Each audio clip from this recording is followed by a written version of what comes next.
Hello everyone! Welcome to another stream of Ace Attorney Investigations Collection. We're in the middle of the first case now, so this is what the screen looks like now.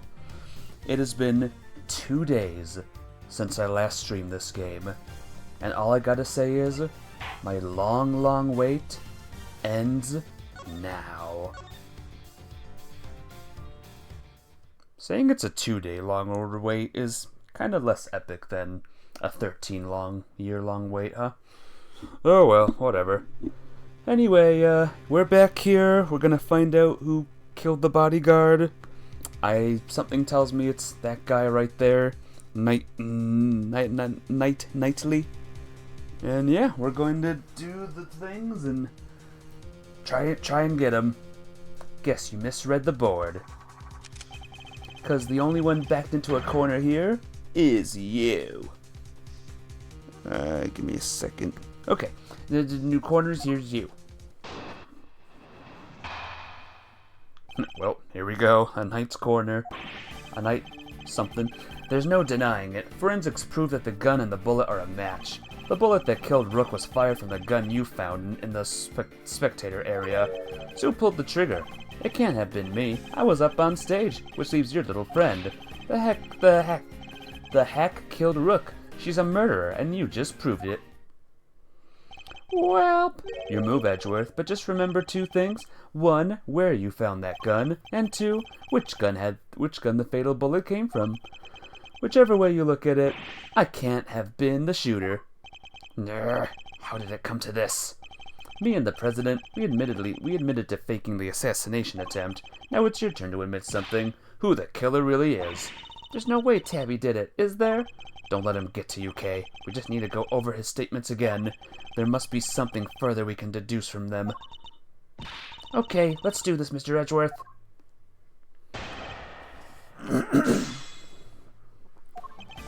Alright, let the pressing commence. There's no denying it. Forensics proved that the gun and the bullet are a match. Hold it! No, that's... Objection! What was it you said? Objection. That forensics would back you up? I'm not gonna do that. How does it feel to be shot in the chest by your own conclusive proof, huh? Not so good, I imagine. That bullet and the gun are a match, Mr. Edgeworth. That kinda has to mean that Tabby pulled the trigger, no? Even so, I simply cannot accept that. But sir, there's no denying the evidence.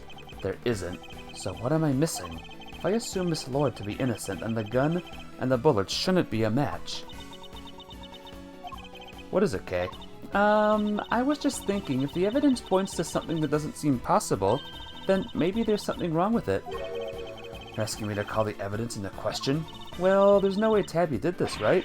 So if the evidence says that she did, then the problem must lie there. You seem very sure about this. Call it my great thieves' intuition. Intuition, huh? Still, she could be right. I simply don't believe Miss Lloyd to be a malicious liar, which means... As someone who believes that evidence is everything in court, the irony is not lost on me. But, if I were to call a piece of evidence into question, it would have to be... It would have to be... the bullet? What if there was something wrong with the bullet? Detective Gumshoe, you didn't do anything strange to the bullet when you recovered it, did you? Strange like what, sir? You didn't, step on it or anything. How could you, sir? How could you even think something like that? You didn't need to throw full throttle on me. Alright, obviously that's not the right answer.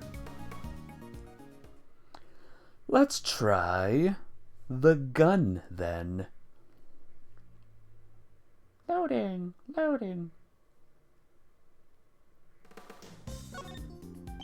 If something untoward is going on here, it would have to involve the weapon, not the bullet.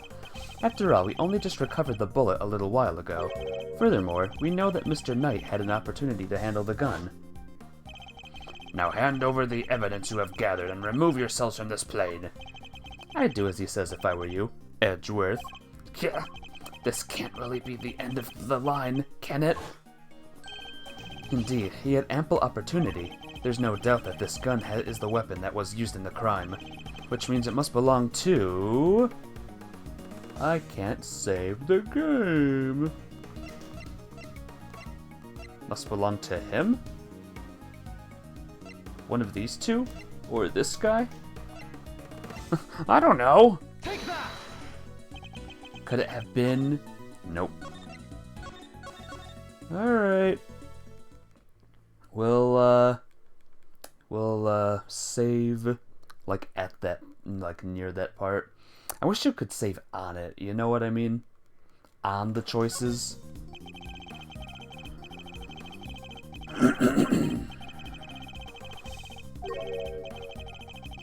It's been 2 days. I barely remember any of the details of this case. Joseph, if I were you, Edgeworth, this can't really be the end of the line. No, it's not the end. It's only the beginning of the line. Crap. Him. Take that! The gun belongs to Mr. Knight. He switched them around. That has to be it.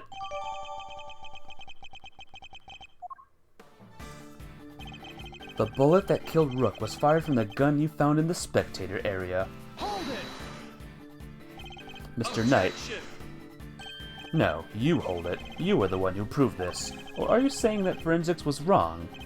The bullet had the victim's blood on it, which means it must be the one that took his life. And it doesn't seem to have been fired from the gun we found in the trash can. Don't you just love this? Your face, Edgeworth, what a picture. Gurk, of a man in dire straits, yes, well spotted you. Let's just agree that the facts are what they are and move on. The gun fired the fatal bullet. So who pulled the trigger? Let's try this one.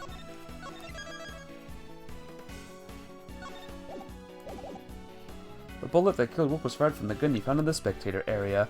No, it wasn't, because, it's his gun. Objection!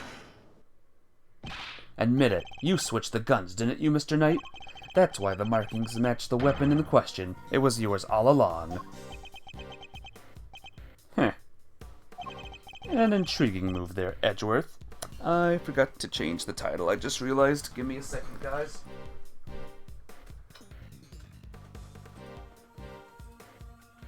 I knew I was forgetting something.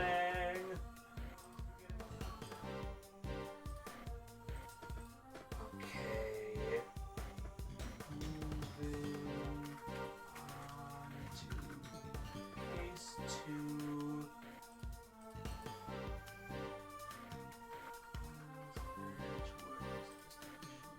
Oops.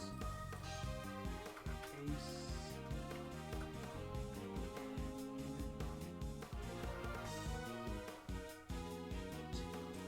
Go.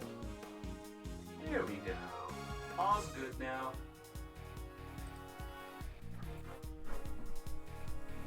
Ah, Master Streamer Ultima. An intriguing move there, Edgeworth. And you must have made the switch when I handed over the evidence. While I was busy trying to make the case for remaining on the investigation. You took the laser sight from the gun we found in the trash can and put it on your own. Then, not long afterwards, you handed that gun back to me instead of the one we found. I did, huh? You think I somehow knew you'd find, let alone run forensics on that bullet sometime in the future? Is that so strange? You're a chess player, after all. A man well used to thinking several moves ahead.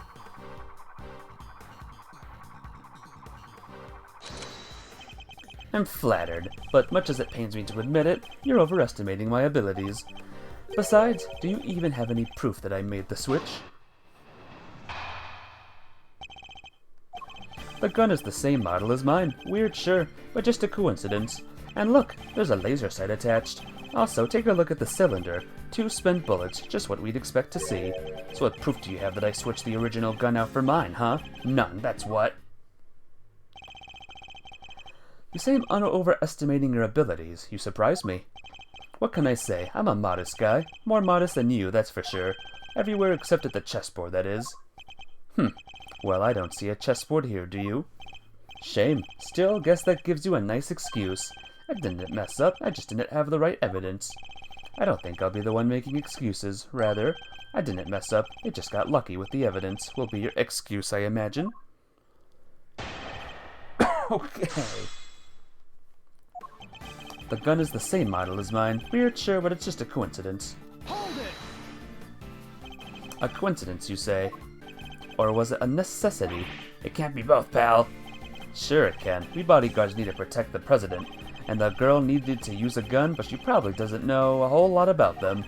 It's not so far-fetched for her to pick something she's heard of, was also happened to use. Okay, but why a revolver? Why is that your go-to gun? It's probably something to do with the ease of use. No spent casings to chase down, for example. Exactly, the perfect tool for a job where you can't afford to fail, or don't know what you're doing. Still, coincidence, necessity, it doesn't make a whole lot of difference either way. And look, there's a laser sight attached. Hold it! Because you swapped it on there. Put up or shut up, Edgeworth. Where's your evidence? Well, that is... Don't go making accusations you can't back up. Or did your daddy never teach you that? As it stands, the facts are in my favor here. Also, take a look at the cylinder. 2 spent bullets, just what we'd expect to see. Hold it! I've been meaning to ask, actually. What about your own weapon? How many spent bullets are in its cylinder? This old girl here? Well, now.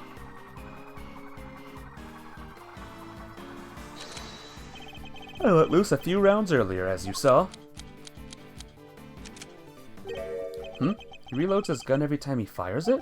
But even if I were to tell you how many times there were at the time, you'd have no way of verifying that. Of course, in order to swap the gun properly, you have to maintain the right number of bullets per gun. He didn't have the chance to put on any gloves, though, which means... Alright, I think it's about time you did the right thing and resigned, don't you? Game's all but done, see? So what proof do you have that I switched the original gun out for mine, huh? None, that's what. Maybe the gun? Again? Objection! Nope.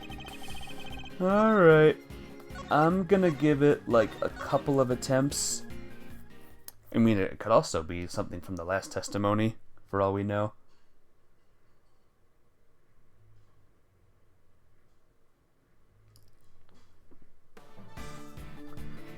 Two spent bullets. What else? What else do we got? This, maybe? Objection! Nope. Let's press the last one. And if I don't get anything from that, no idea, then I'll just look it up. 'Cause I'm too stupid for this shit.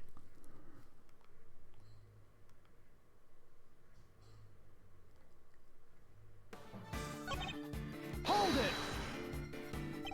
The proof is something you clearly don't have. If you did, you'd have made your move by now. We do so have proof, right, Mr. Edgeworth? You won't be given the chance to investigate any further, but to work with what we've gathered. Think, Miles, think. Consider all the possibilities. You got the goods. It's now or never. How are we supposed to prove you switched the guns? Fortunately, we don't have any direct evidence of his wrongdoings, but that in itself is proof of a kind, because otherwise the striations shouldn't line up like they do, right, sir? Right, sir? Right. We must carefully consider and infer what we can from the evidence he brings up in his testimony. The truth is in there somewhere. So maybe it's here that we gotta do either the bullet or the gun. I don't know what striations is, so I'm out of luck there, sadly. Yeah, no idea. Arrangement of President's security arrangements. 3 photographs. The map, maybe. The gunfire. Bulletproof vest, which was planted. The security monitors. There's a lot of options here. There's a lot of them. Try this one, maybe. Objection! Yeah, and we'll just keep doing them until we find the right answer. Testimonies are so tight you can find a contradiction in a million years. Why don't you try again, Edgeworth? Pressure's clearly getting to you. There's nothing I can say to that. Just have to go over the evidence in his testimony one more time. Whoops!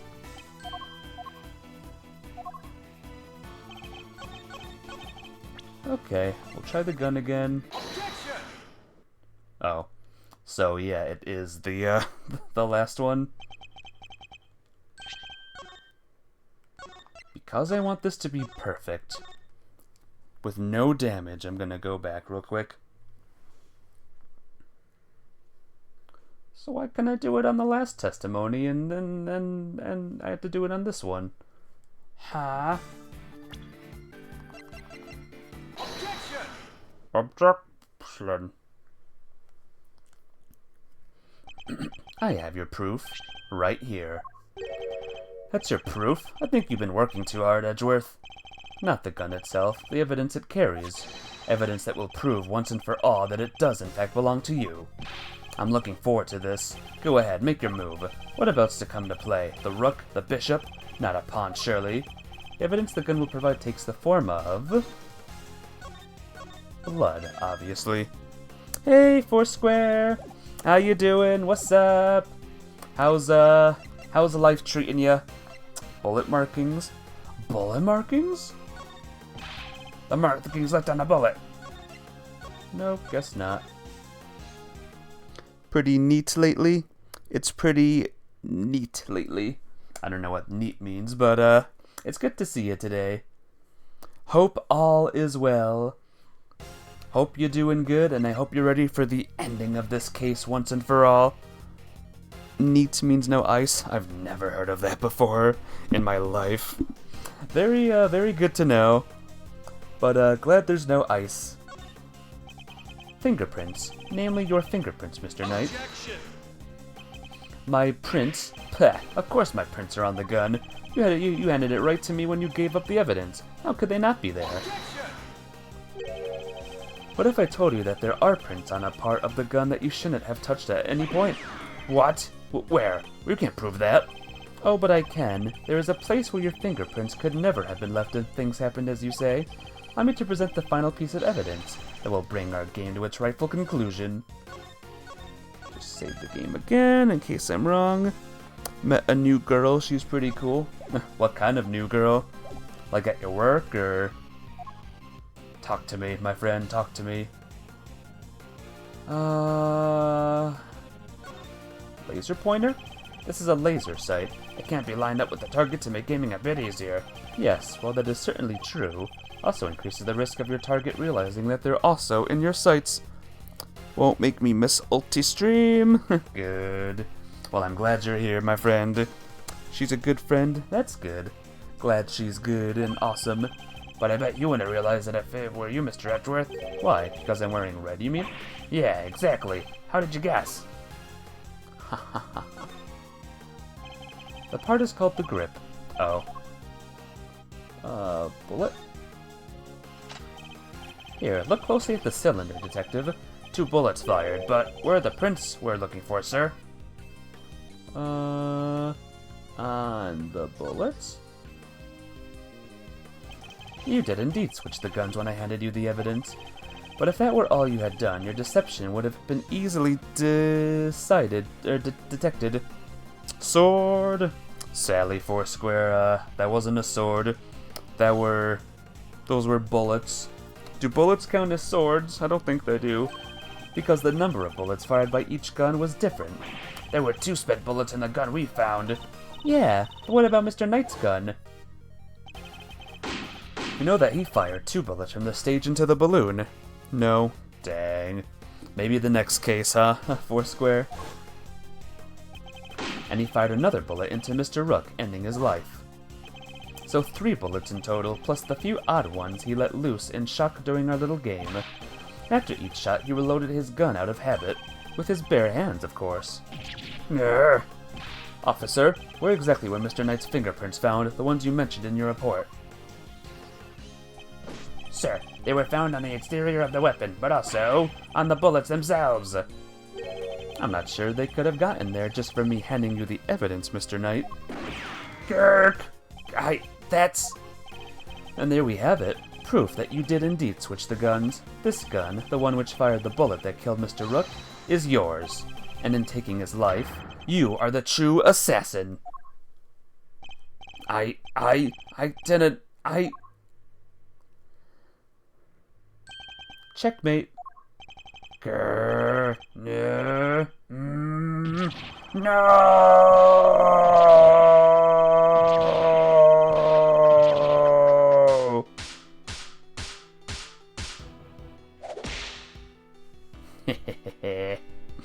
Love it. A lot of very familiar things bopped on his head there. I was going to be the new chief of security. That blasted Rook. If it hadn't been for him, I would have been in charge now. I would have been in control of the whole team. My plan was perfect. The fake assassination was supposed to be flawless.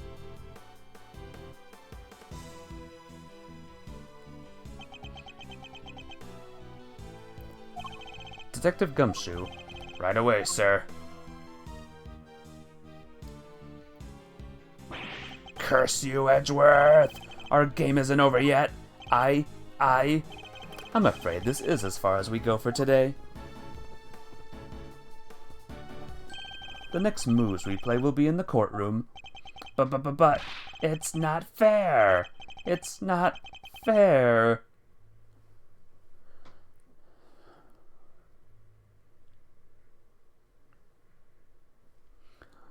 Well, there we go.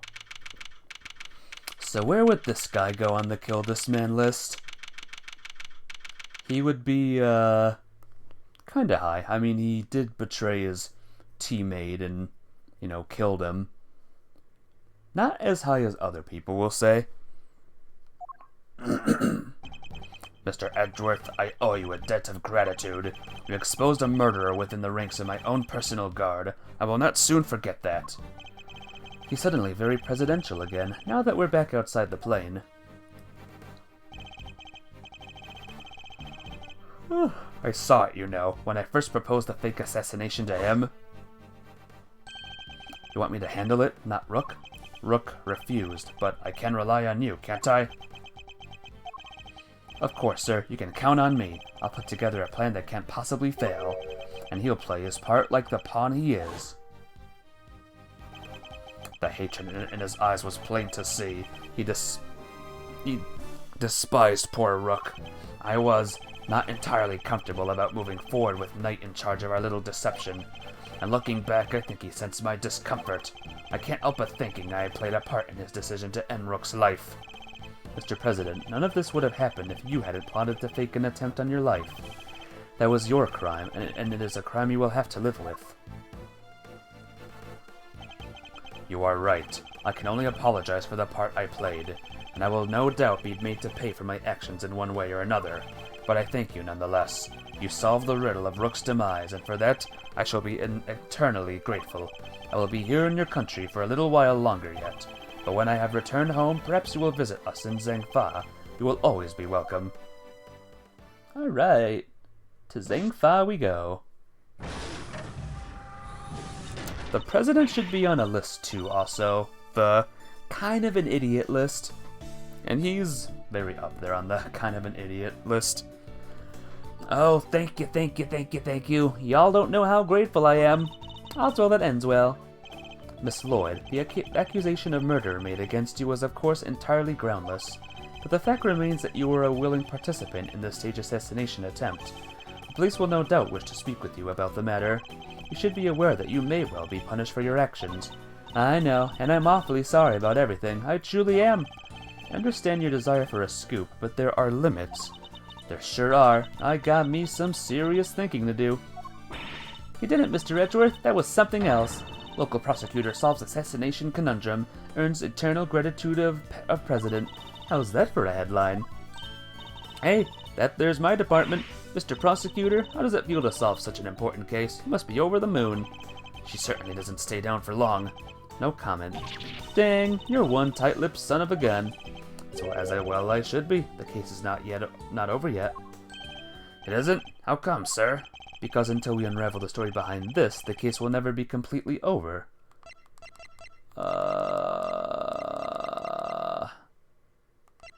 Please be this. Take that! DeKiller's calling card. Mr. DeKiller has yet to complete his assignment.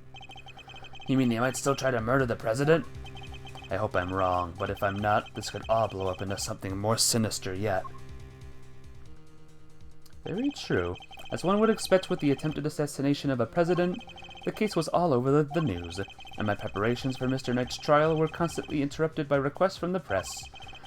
There wasn't a person in the land who didn't know about the case. Everybody was talking about it. But in the midst of the frenzy that followed, nobody noticed that this was only the first move in a game far bigger than any of us could have imagined. Ooh. The game between Edgeworth and the Killer. Wow. Well, that was the first case, guys. Definitely went much longer than I thought it ever would. The Captive Turnabout.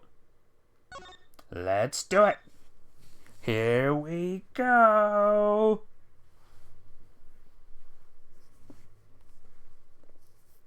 GG. Thank you. Couldn't have done it without you. Ooh. Hey, Captain Chips. You are just in time. Case 2 has started. And it's spooky. Oh no. Not again. What?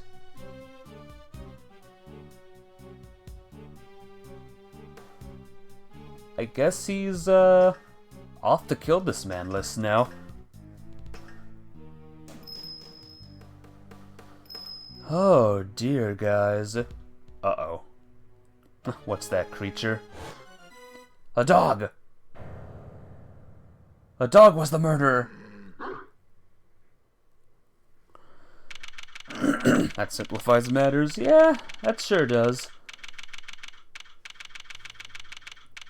Welcome to Case 2, everyone. Okay, seeing this view, by the way, of the detention center is kind of cool, actually.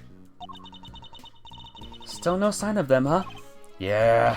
How long do they intend to keep us waiting? Now, Mr. Edgeworth. I'm sure the guard will bring them in any second now. The killing of Bastian Rook. It's been 2 days since the incident in the park, and today we're paying a visit to the detention center. Oh, Captain Chips! Edgeworth got 2 days of rest this time around, instead of no days of rest. Wow, they're giving him a break for once. Our aim, of course, is to interview Bronco Knight, who has been charged with the murder. His trial is due to start tomorrow, and I am to be the prosecutor behind the bench. What's taking so long? You there, what's going on? I don't know, sir. What? You got a situation? It's Knight. He's been killed. What? Killed? In the detention center? Come on, Mr. Edgeworth, what are you waiting for? Right. Guard, take us to the scene of the crime at once. Yes, sir. So it didn't happen in the holding cells? But surely that was where he was being held. What's the holdup? The crime scene's this way. What? Where are you taking us? Doesn't this door lead to... the prison proper, yes.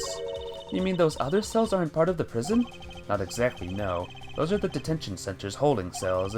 That's where defendants are kept while they're awaiting trial. The area beyond this door serves a rather different purpose. Yeah, it's where the people who are convicted serve out their time. Suppose you could say it's the last place a great thief should ever want to be. I've unlocked it, sir. Please follow me. Viewing it like this is making me view the detention center very differently now. Oh. There he is. That's Knight already. Alright, but he's dead. Hey, Mafia, what's up? How you doing today? It's good to see ya. I'm glad that you're here. Look at this amazing sight that we are being treated to right now. Isn't this awesome? Welcome to Case 2, by the way. I hope your day was awesome.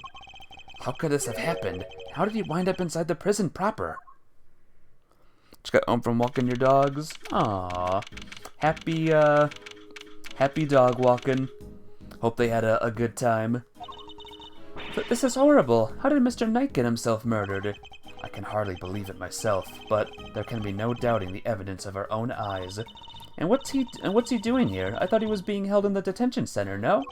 He was. Must have been. His trial hasn't even begun yet. The law states that until convicted, the suspects are to be kept in cells separate from the main prison. Only those who have been found guilty are sent to the prison proper. There's no way Knight should have been in here. Maybe he wandered his way over. The detention center and the prison are separate not only by 2 heavy doors, but by a lengthy corridor. That would have been a long way to wander, especially for a detainee. Alright, we got the building layout. Suppose we better take a closer look at Knight's body. We need to examine the scene of the crime carefully if we want to get to the bottom of this.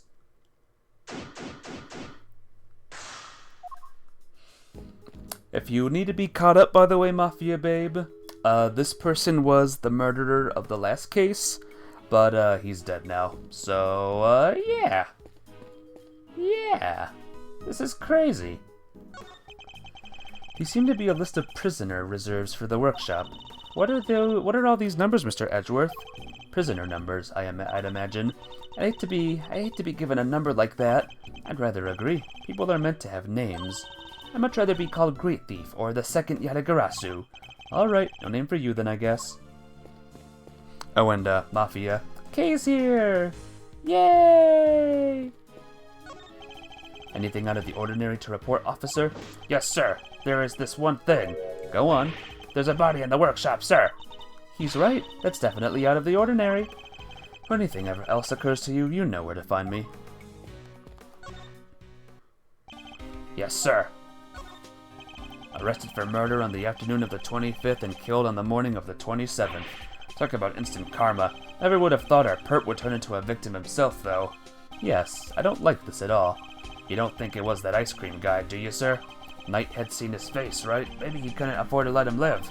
Shelley the killer, you mean? No, if this were his doing, he would surely have left a calling card. And besides, Knight isn't the only one who knows what he looks like. We do too. Hey, Kardama, welcome to the stream. Welcome back to the stream. How have you been? I haven't seen you in a long time.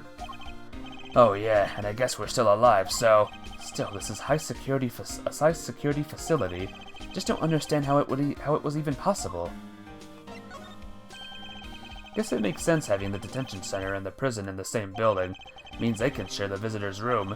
Indeed, it is unusual design, but it's certainly convenient for anyone visiting. Yeah, but why have 2 different areas in the first place? Playing Hypixel again? Ooh, nice. How's Hypixel been treating you these days? Does it look any different compared to when I was last there? For the 2 different classes of detainees, of course, those pre-trial and those post-trial, the 2 facilities may be housed in the same building in this case. They are not actually, but they are actually quite different.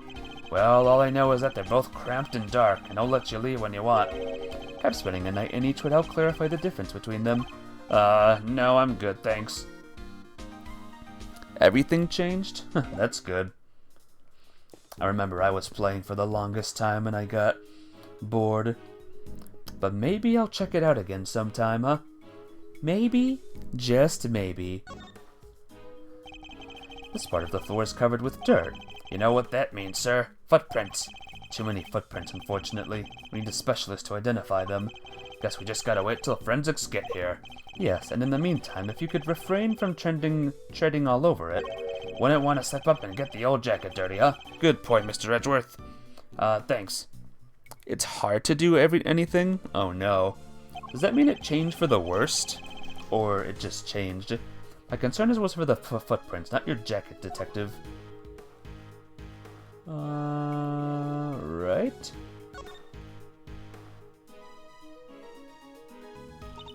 Time to inspect every suspicious nook and cranny. Indeed, this area is too big to take it all at once. Fortunately, I can use R to look further up or down. I must scour the scene and inspect anything that catches my attention.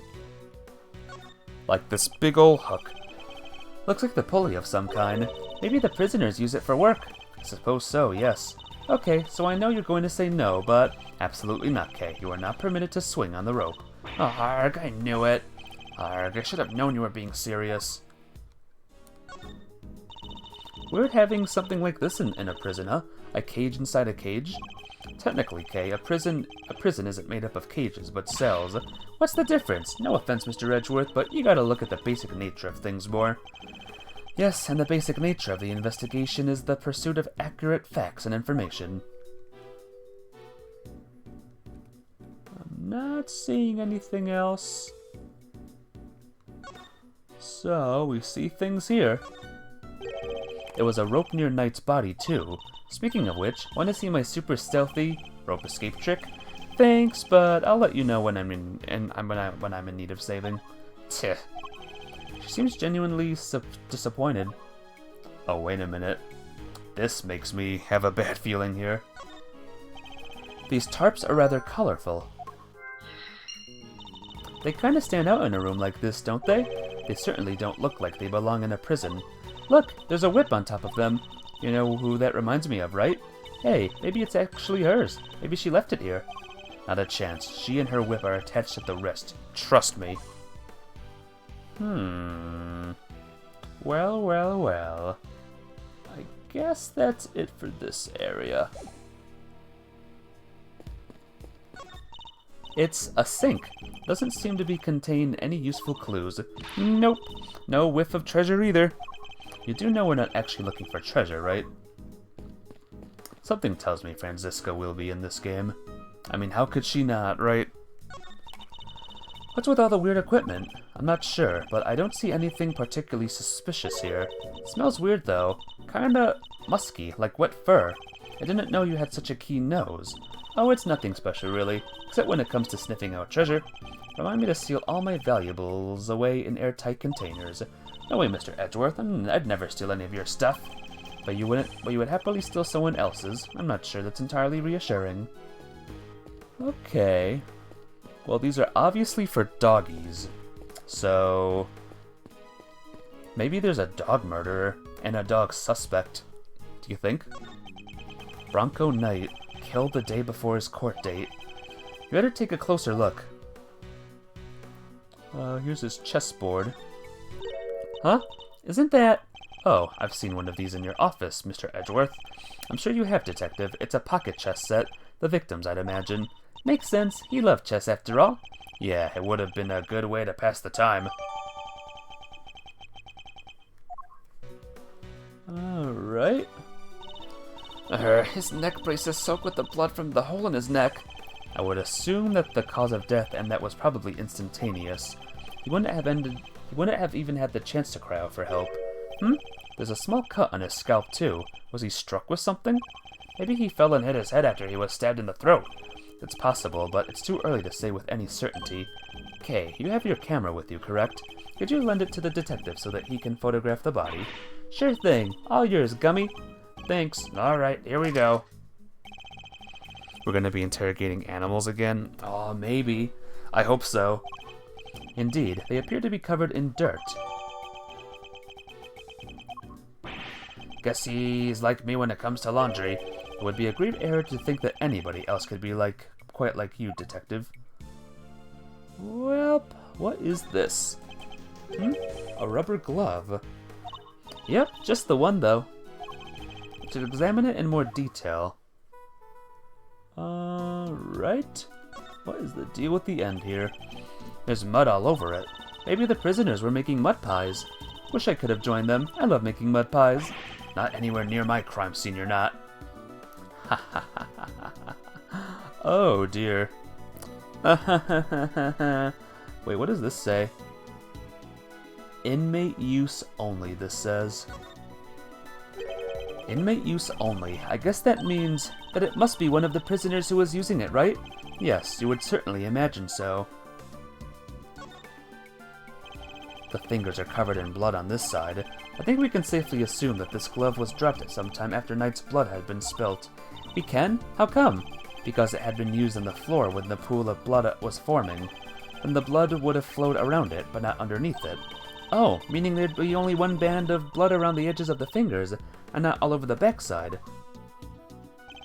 Assuming the glove was discarded after the blood had pooled around the body, maybe our murderer ditched it after they did the deed.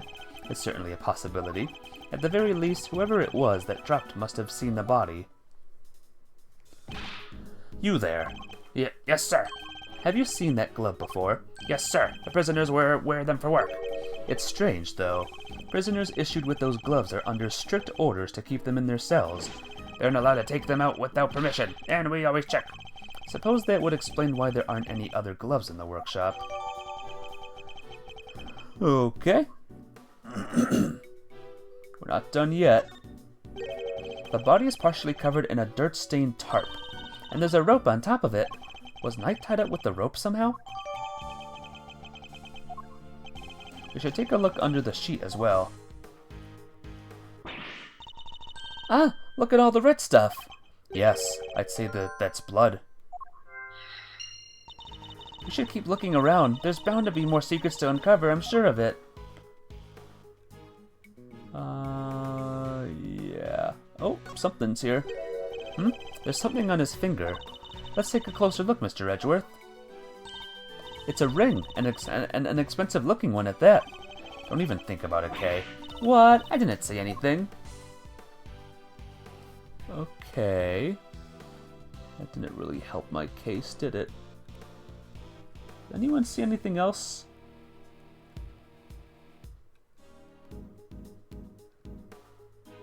I've examined pretty much everything, guys. Plus the game is messing with me somehow. Blood. There's blood, guys, okay? There's blood. Yeah, we've examined everything. So let's... Son of a gun. Let's go up here and save right here. Something in his hand. Yeah, the ring. I checked the ring already, though. Bloody tarp, pile of tarps.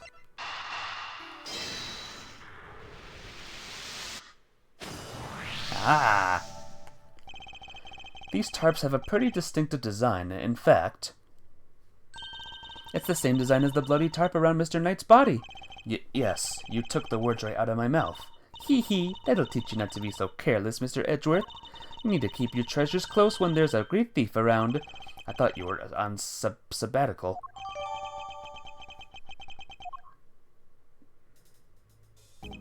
Not a bad bit of evidence gathering. Ha! Nothing can stop us when we're on the hunt together, right, Gummy? You betcha. We're unstoppable. A regular Three Musketeers. Let's not get carried away, Detective. There's one thing we still haven't found. Ah? What do you mean, sir? What's missing from this crime scene? Blood, footprints, the murder weapon. Maybe the murder weapon? I see no sign of a murder weapon anywhere. You're right. I didn't even think of that. Come now, Detective. These are basic investigative principles we're talking about here. Yeah, I guess. Sorry, sir. Don't worry, Gummy. It hadn't crossed my mind either. A fact that hardly puts my mind at ease, Kay. Items that could prove even potentially lethal are strictly controlled within a prison. After all, we wouldn't want the inmates getting their hands on them, would we? Which means acquiring the murder weapon would be hard enough, let alone leaving the scene with one. Oh yeah, nice thinking, Mr. Edgeworth. What was the murder weapon, and where has it gone? The answers to these questions may be the keys to figuring out what happened here. Huh? Didn't know the guy had a whole entourage. Who's this? Excuse-moi, but this is the scene of a crime, right? Wait a second, are you? No way. Those piercing eyes, that furrowed brow. Mr. Fender. It has been far too long. I know, right? But even after all this time, I'd know that deep bow anywhere, and that neckwear, obs. Manfred von Karma, the man, the legend. Gotta say, I didn't expect to see you here. What are you talking about, pal? This is Mr. Edgeworth, not that old geezer. Detective, please. Edgeworth? Wow, guess that explains the fresh face. Can't blame a guy for mixing you two up, though. You're the spitting image of the old devil in his day. I see you haven't changed. How many years has it been? Man, good question. but who's counting, eh? Been away traveling for so long I lost track, you know how it is. But you know what I do remember? You betraying everything you were supposed to stand for. Excuse me. Whoa, where did that come from? And who are you anyway? This is Eddie Fender. He's a defense attorney. This guy's gonna be on top of our suspect list. We'll see, huh? Enchante, as they say. Fender's the name, and defending's the game. I'm a bit of an ace attorney. Detective Dick Gumshoe. And I'm Kay Faraday, great thief. I'm on sabbatical at the moment, though. A great thief? Wow, that's so romantic. Très chic, if you will. Right? It's nice to finally meet someone who gets it. I'm looking to expand the franchise, actually. Even made signing up super simple. Sounds awesome. Love to come hang with you guys, if you'll have me. Sorry, I should also mention that it's girls only, and they have to be super fun and super cool, and... Hey, I totally get it. No hard feelings, yeah? Come on, bring it in. You've got to be kidding. My bad, my bad. I'm just so used to how they do things elsewhere, you know? Ahem. And why are you here, Mr. Fender? Whoops, almost forgot this is your scene. Keeping the defense out is strategy number 1 in the Von Karma playbook, after all, isn't it? Hey, quit it with all the Von Karma stuff, pal. What gives? Detective, calm yourself. His attitude is, unfortunately, understandable. It is? I take it you are Mr. Knight's attorney. Guilty as charged, Your Honor. Well, I was supposed to be, anyway. So he was planning to represent Knight. If his client hadn't been murdered, he and I would have faced off against each other in court. I better see what he has to say for himself. Incidentally, his name is a play on both Ed Defender as well as Eddie Vedder, the lead singer for rock band Pearl Jam, who plays a Fender guitar. That's interesting. So now we're getting to, like, stand puns in this game now. Oh, love it. Hang on a minute, guys. It's getting cold, and my feeties are cold. So, Ed Defender. What's an Ed Defender?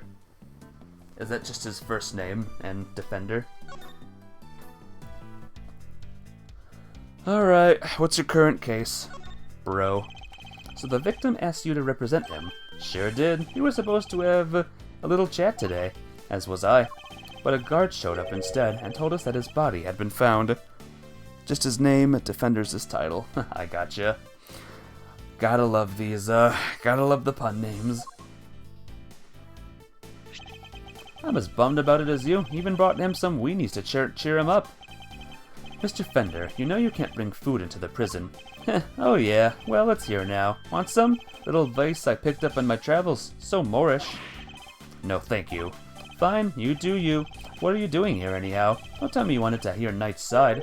Von Karma was always more of a convict the defendant at all costs guy. He didn't teach you that? That was a long time ago. If you say so. Sure you don't want any weenies? No, thank you. This guy's referencing Von Karma a lot. We already seen Pearl Jam stand in part 4 of JoJo. Awesome. Have you met with your client previously? Yes, indeed, Your Honor. Just yesterday, in fact. The Bronxster calls me the minute he was arrested. Sounds really freaked out, man. Oh yeah, mention your little performance, too. According to him, you really made a nuisance of yourself. Not a kind word was spoken, I'm sure. Well, sticks and stones and all that. Boy, did he not like you. Trash talked you something fierce. Can't say didn't join in the fun, though. Fun? How dare you, Mr. Fender? Lighten up, kid. I'm kind of a fixture in the visitor's room here. I don't think I'll have ever had that much of a gas. Oh, so you came here a lot? Come here a lot? Hey, don't go getting the wrong idea, little sis. I'm never on the wrong side of the bars. Just happen to know someone who is. The visitor's room is usually where I'm at, but this isn't exactly my first time in the clink either. In which case, I'd better ask him what he knows about this room. Yeah, what is this room? Is this a dog room? Tell me, what do you know about the scene of the crime? Huh? Oh, this room. Non, dude. What do you know about it? I'll give you 3 choices. A classroom, a morgue, a recreation room. It's a morgue. Maybe this? Is it a recreation room? Whoa, I don't even want you to know how you spend your spare time, Edgeworth. But I guess there's plenty here you could play with if you use your imagination, Brobs. Let's see where the answer key has to say, shall we? Oh no, you got it wrong. This is actually a workshop. So all the options he gave me were wrong. How infantile. The cons come here to perform various duties. They can learn new skills too. Bank some qualifications for when they're back on the street. I see. And how is access to this room controlled? Who has the key? Chill out, Edgeworth. I don't have all the answers. My man over there probably does, though. Right, compadre? Yes, sir. The workshops aren't locked with physical keys. The doors are fitted with sensors instead. What kind of sensors? Inmates are issued with special bracelets, sir. When they walk through the workshop door, Sensors checks their bracelet. If they're not supposed to be there, ding-a-ling-a-ling, an alarm sounds. If they let it ring for too long, then they get a real shock, if you know what I mean. And if they try to break or remove the bracelet, a shock 3 times worse than that. What? That's brutal. I guess they need to ensure that the inmates follow the rules, but that sounds a bit excessive. That's crazy. Hey, Hedgewolf! Looks like a K9 unit room. Maybe this could be what that is. How you doing, though, Hedgewolf? Good news and bad news, by the way, Hedgewolf. The good news is we got him. We arrested that one guy, the Knightley guy. We got him. We got him arrested. We found him as the murderer, and he's arrested now. The bad news is, he's dead now. So, yeah, welcome to Case 2. How you doing? It's good to see you, though. If they wish to pass through the door like this one, prisoners need to be accompanied by a guard. We disassemble the sensor for them and let them in. You get all that? Have any prisoners used this workshop lately? No, sir. No one's been in here for days. I know if they'd have. So no prisoners have entered, let alone used, this workshop today. He deserved it. Yeah, maybe. But we gotta find his killer. Which means that there's a contradiction in this crime scene. Namely, there's something here that shouldn't be. I'll take another quick look over at the crime scene and employ my powers of deduction to solve this mystery. Alright, what is it, guys? Yeah.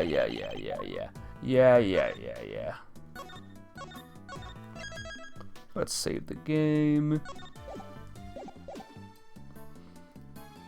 What do you think, guys? What do we have already? We have all of this information. Prisoner's bracelets by raising an arm. Bloody tarp. Mr. Knight's body. Maybe the glove, do you think? Maybe the glove was on his arm? Well, if I don't know, then we know what to do, right, guys?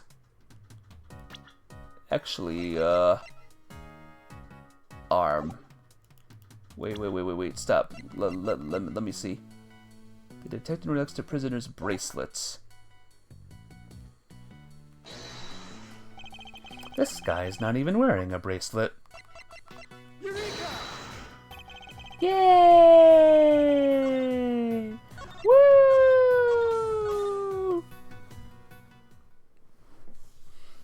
Maybe it needs to be on the other arm?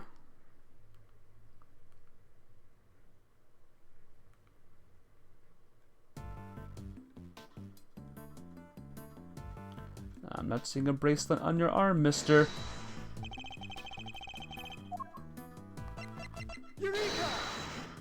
Okay. What do you think it is, guys? What do you think it could be?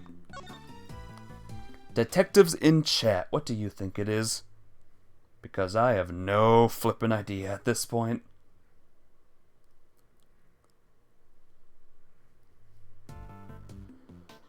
I did the arms, and it's not that for some reason.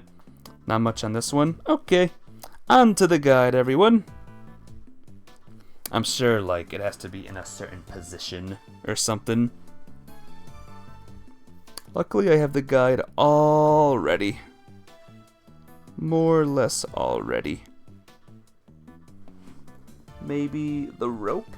Yeah, but what would I present with the rope, though?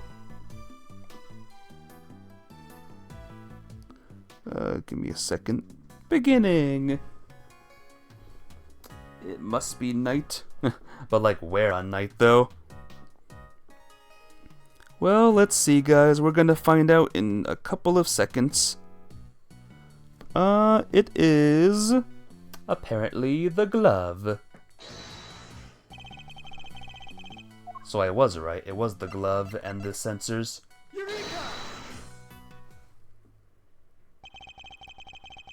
Give me a second, guys. Let me get back into my chat room.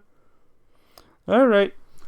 Prisoners aren't able to come in and go from this workshop as they please.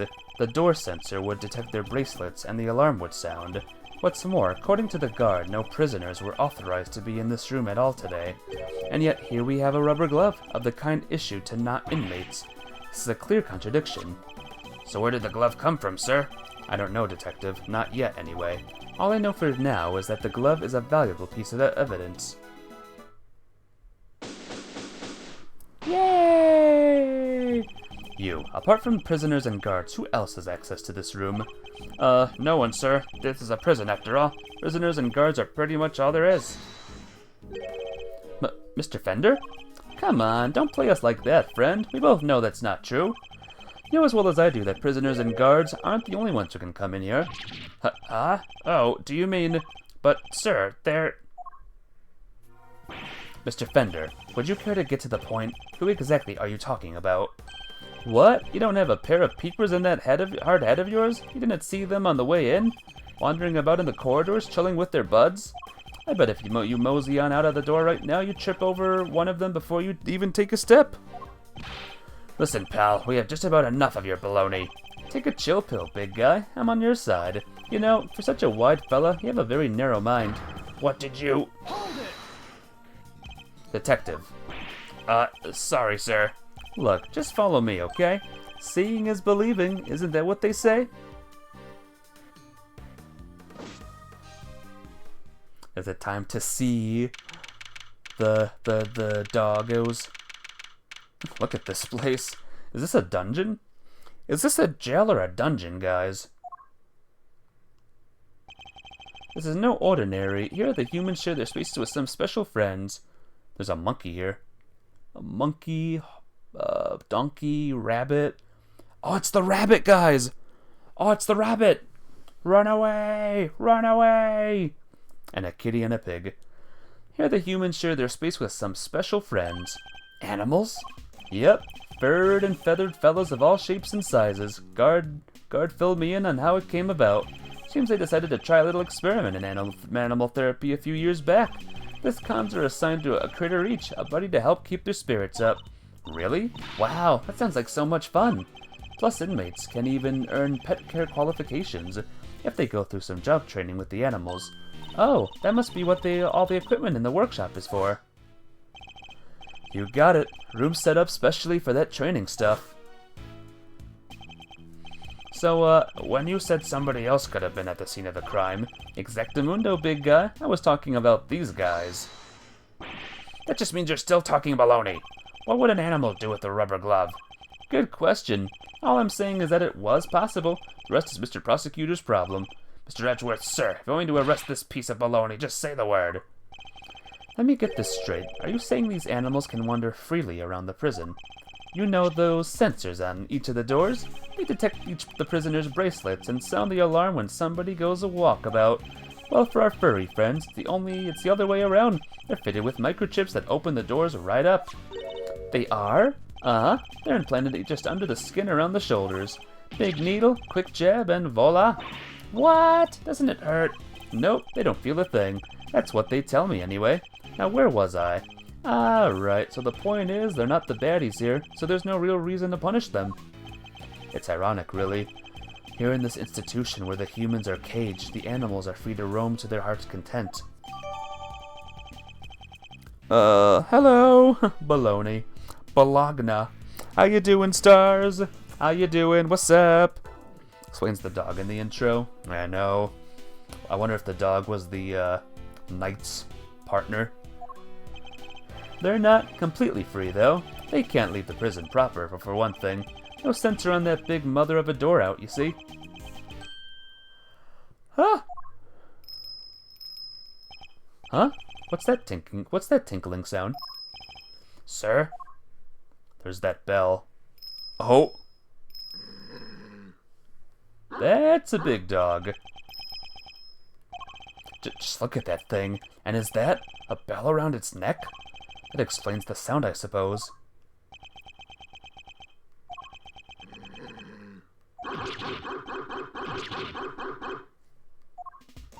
Mr. Edgeworth, were you seriously trying to stare it down? I refuse to lose to a dog. Not for nothing, sir, but your dog handling skills could use some work. Leave it to a pro. I know how to treat them right. Come on now, come to Gummy.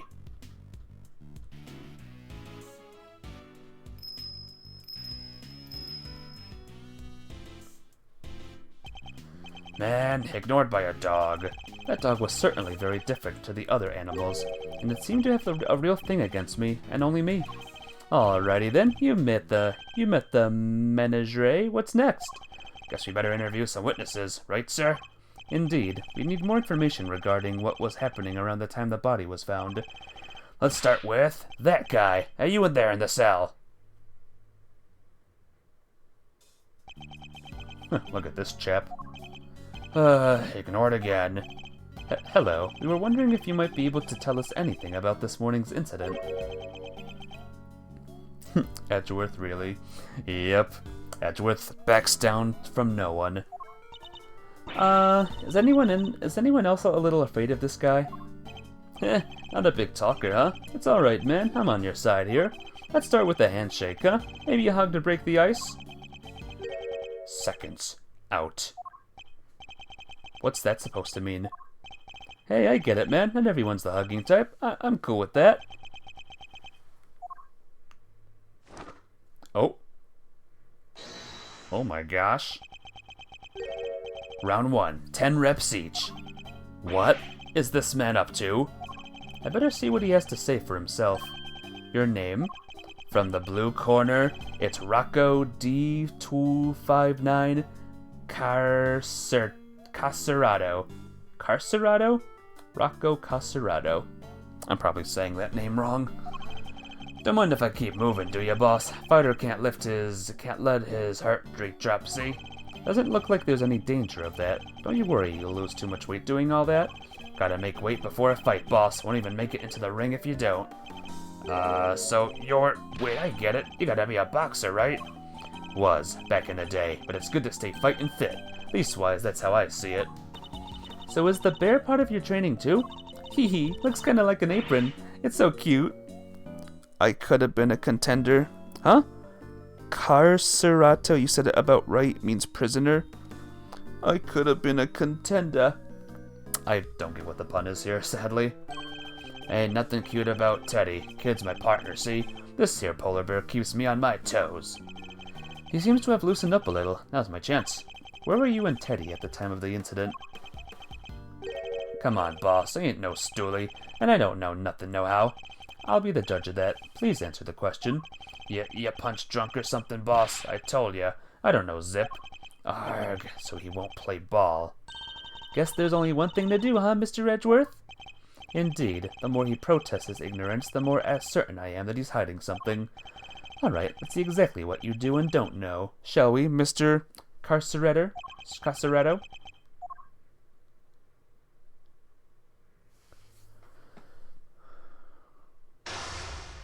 It's chess time! Now let us analyze the state of play.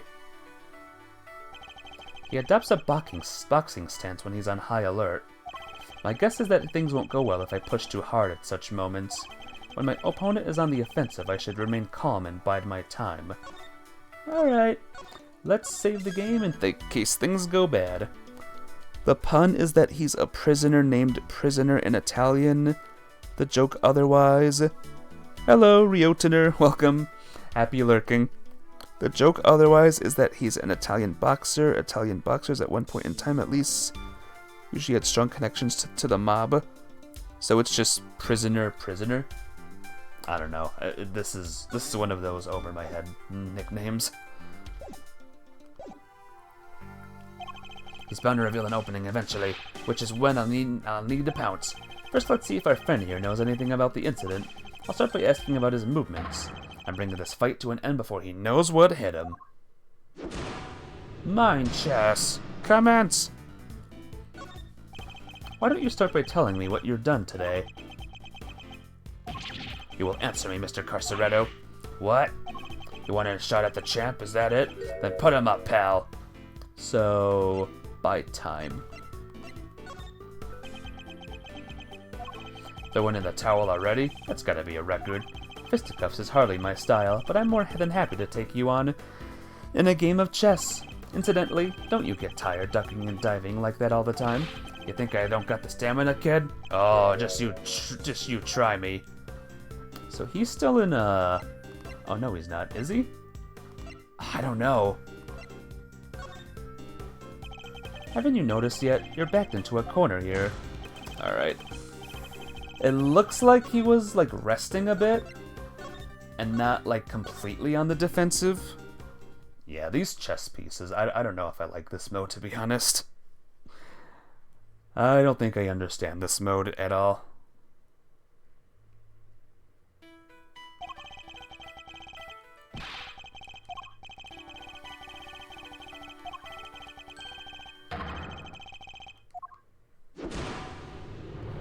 Mind chess again.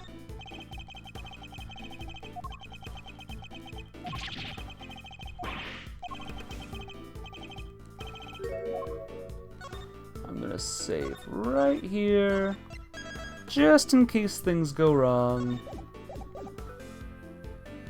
By time.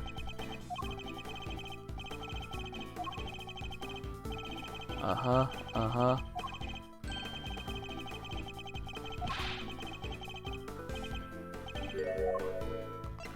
Bide my time again. I ain't tired. Not today. Not ever. Especially not today. Took it real easy this morning. Had me some quiet cell time. Hardly broke a sweat. Really? You look pretty sweaty to me. Give me a break, will ya? I'm done talking, okay? I'm tired. Yeah, real tired. Alright, I thought you took it easy.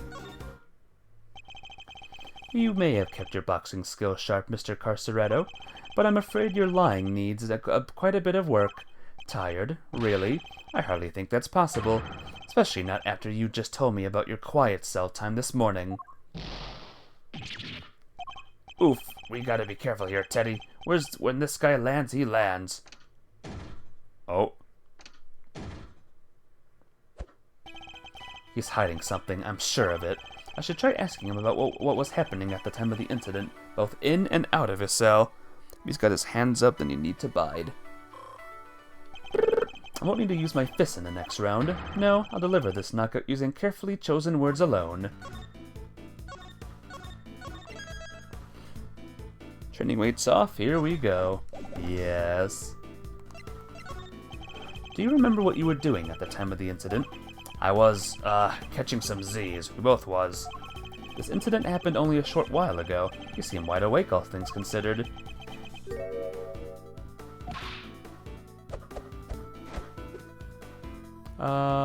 Let's bide our time. Fighter's gotta be able to get up quick when he's down, but needs his beauty sleep too. Builds muscle. Is that so? Then I apologize for waking you. I've read that rest is an important part of any boxer's training regimen. Yeah, you don't say. So Mr. Prosecutor's savvy when it comes to the fight game, huh? Who knew? How do you know my profession? Interesting. How do you know I'm a prosecutor? I don't remember telling you. You've been eavesdropping, haven't you? You've been listening to every word we've said out here in the corridor, which means you weren't asleep and that you are lying. Again. You're a good kid. Caught me clean with that one. Alright, I admit it, I wasn't catching no Z's. But what? A guy can't work out his cell no more without lawyers getting involved? Or is that man taking care of himself a crime now? The fact that you now know he was awake is an important development. It could be well proved to be a useful clue. Alright, let's save the game again. What is it like around here? Did you notice anything strange around the time of the incident? What do you mean, strange? Worn out already? Haven't you noticed yet? You're backed into a corner here. Okay, well, he was resting. He was resting! But he was resting, guys. Go, Alti! Thank you. He was clearly resting there. What's it like around here? Anything strange around the time of the incident? What do you mean, strange? Don't play dumb.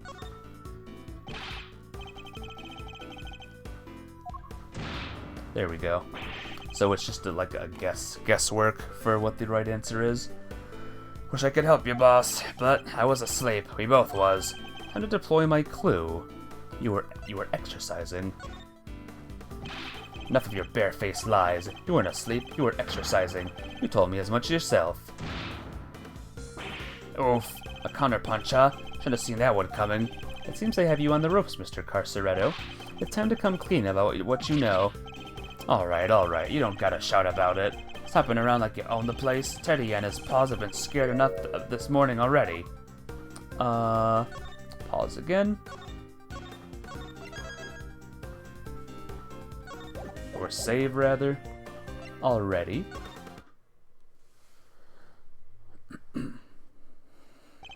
You've done well to endure this long, but I fear you'll soon be out for the count. You say the animals have been scared enough already, which implies something happened here earlier.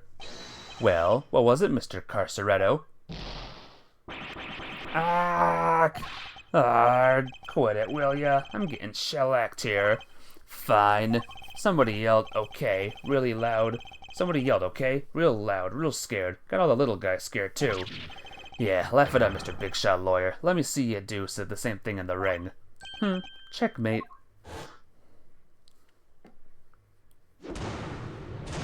Yay! I think we now established that you know more than you're letting on, don't you? Fine, I'll talk. You did it, Mr. Edgeworth. Let's not get carried away, Kay. Our work here has only just begun. Hey, can we call a timeout here for a sec, guys? There's something super big I need to say. It's just, well, it's like fate brought us here today after all these years, Edgeworth. And it's a real privilege watching how you work. Eye-opening stuff, in fact. Just thought you should know I'll be telling you know who what you've become. Who know who? Keen to get the lowdown, huh? Well... That's enough. This has nothing to do with Kay. Whoa, don't have a cow, man. Why so sensitive? Report whatever you wish to whomever you wish. Just do it on somebody else's time. Whatever you say, boss man, but I think he should know at least. You know, how you've been living your life since you signed on to doing things the Von Karma way. After all, you've disappointed him enough for one lifetime already. Am I right? What's he talking about, Mr. Edgeworth? Nothing that need concern you, Kay. Our focus should be on Mr. Carceretto. Now, shall we continue? It's time to hear the truth at last. Heh, won't land a glove on me, kid. Well, right, Von Karma would be here. Von Karma would be. There was a show, finished right around 10 a.m. Came back here after, did me some training. Leastways I tried to, barely get to the count of 2 before somebody screams, "What the ag?" Guy was hollering and howling, crying for help. But what can I do? I'm locked up in here, right? So I tunes out and I gets back to work. I find it curious that you would pay so little heed to a desperate cry for help. Like I say, boss, what can I do? Besides, this is the joint. Don't nobody thank nobody for getting involved in what ain't none of their concern.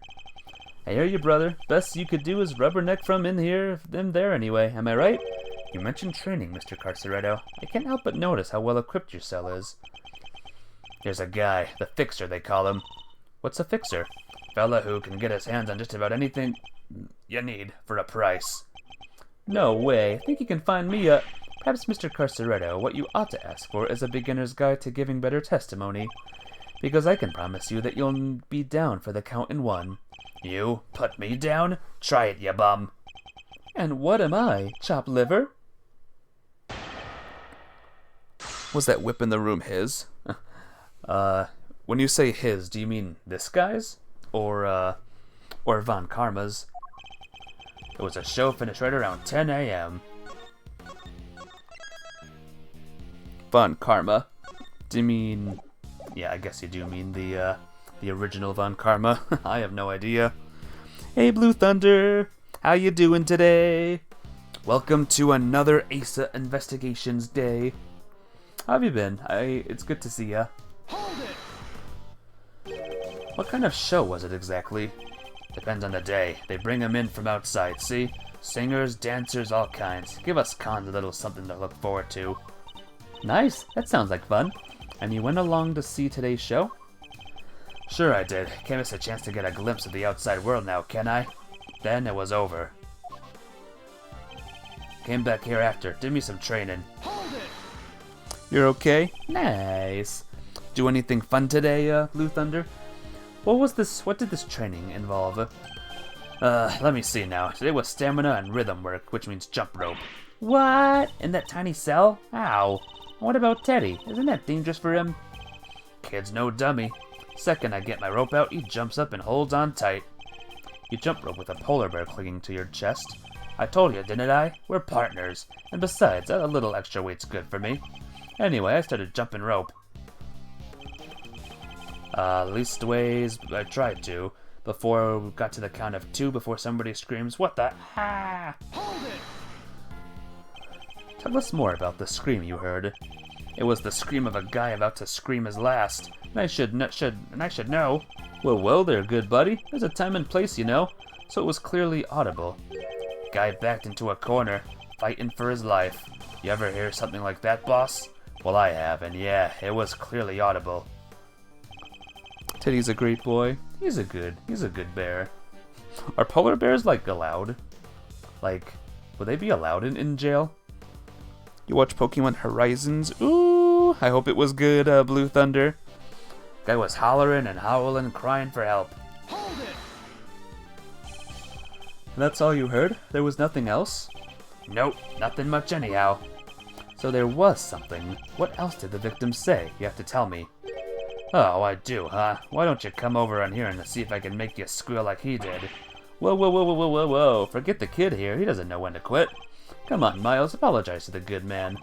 But this is clearly important, and yet he insists on remaining infuriatingly vague. Look, friend, how about you let this slide, please, for me? So yeah, I heard the voice like I said. But what can I do? I'm locked up in here, right? So I tunes it out and gets back to work. You were able to concentrate on your training even after hearing all that screaming? Look, if we was on the outside, maybe things would have been different. Maybe I'd have seen what I could do. But this ain't the outside. I can't go to no place even if I want to. And you didn't think to slip out from your cell to go sneak a peek? I don't think anybody else would have thought of doing that except you, Kay. Only this wasn't a prison. Mr. Knight might have lived. Somehow doubt it. Frankly speaking, there was no saving him. What? But if somebody else could have just gotten to him in time. Mr. Carceretto is clearly lying. What I don't understand is why. Let's see what I can uncover by pointing out the contradiction in his testimony. Yeah, I don't see a contradiction. It was good. I'm glad he had a good time with it. Hollering and crying for help. What can I do? I'm locked up in here. Maybe the thing? The, bracelet? I don't know what he's lying about, though, is the problem. Alright. What do you guys think in chat? What is he lying about exactly? Because I have no idea.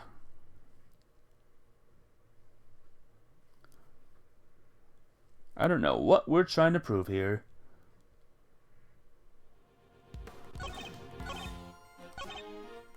Training finished at around 10 a.m.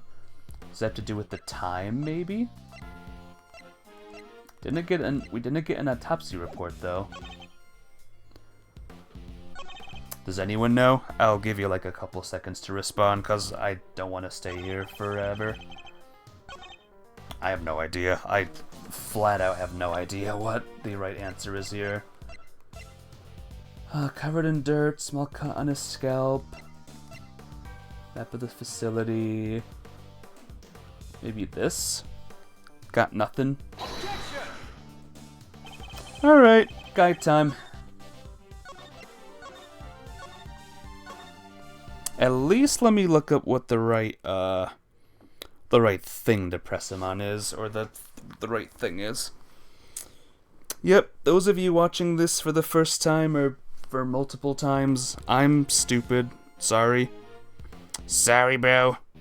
I'm not smart. I don't know what's going on. I feel like something of, but can't put my finger on it. Oh.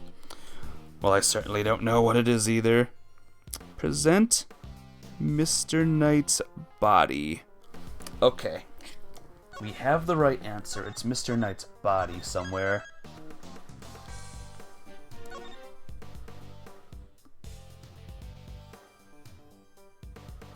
Give me a second, lads. Did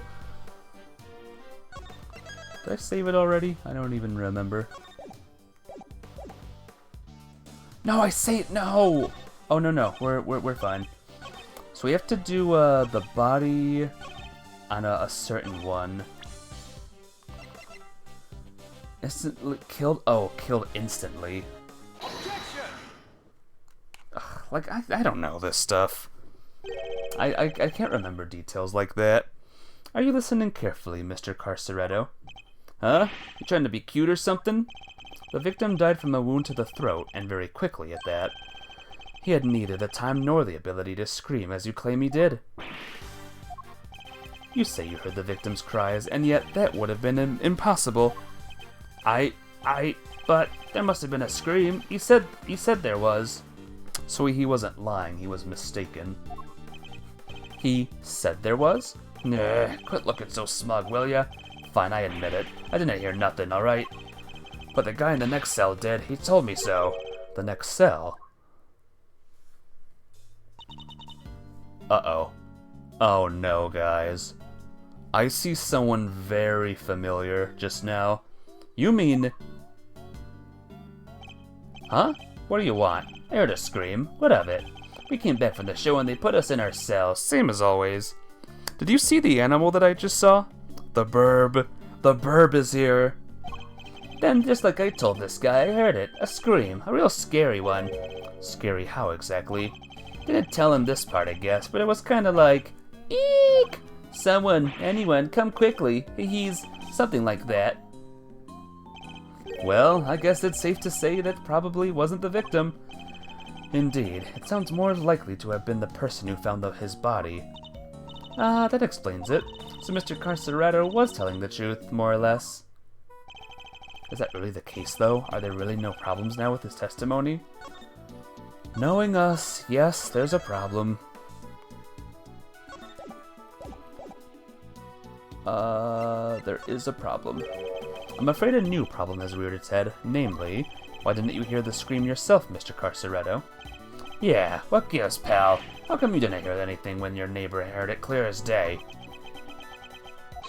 Rawr! Eek!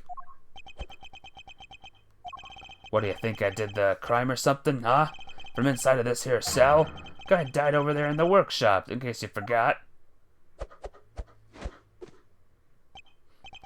Well, yeah, it does seem a little weird now that you mention it.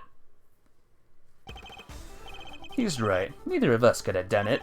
'Cause let me tell you, if I could get out of this here cage and murder somebody, you'd all be toast. Eek! Ain't that the truth? You bums ain't leaving this place in one piece if any of us can help it. I almost forgot that these men are hardened criminals. Well, I won't be doing that again anytime soon. I'm guessing this wasn't how you saw this going, Edgeworth.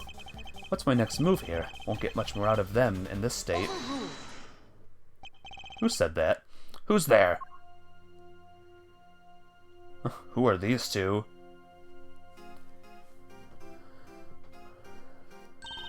Order in the court. Who died and made you the boss of me, huh? Can't you see we're kind of busy here? Hush now. Silence is golden.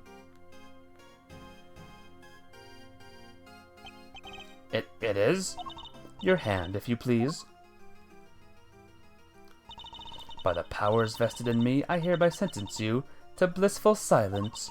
Praise be, a simple life awaits you. No money, no possessions. May the goddess of justice watch over you, now and always. Nice music, it is. Guard, if you would.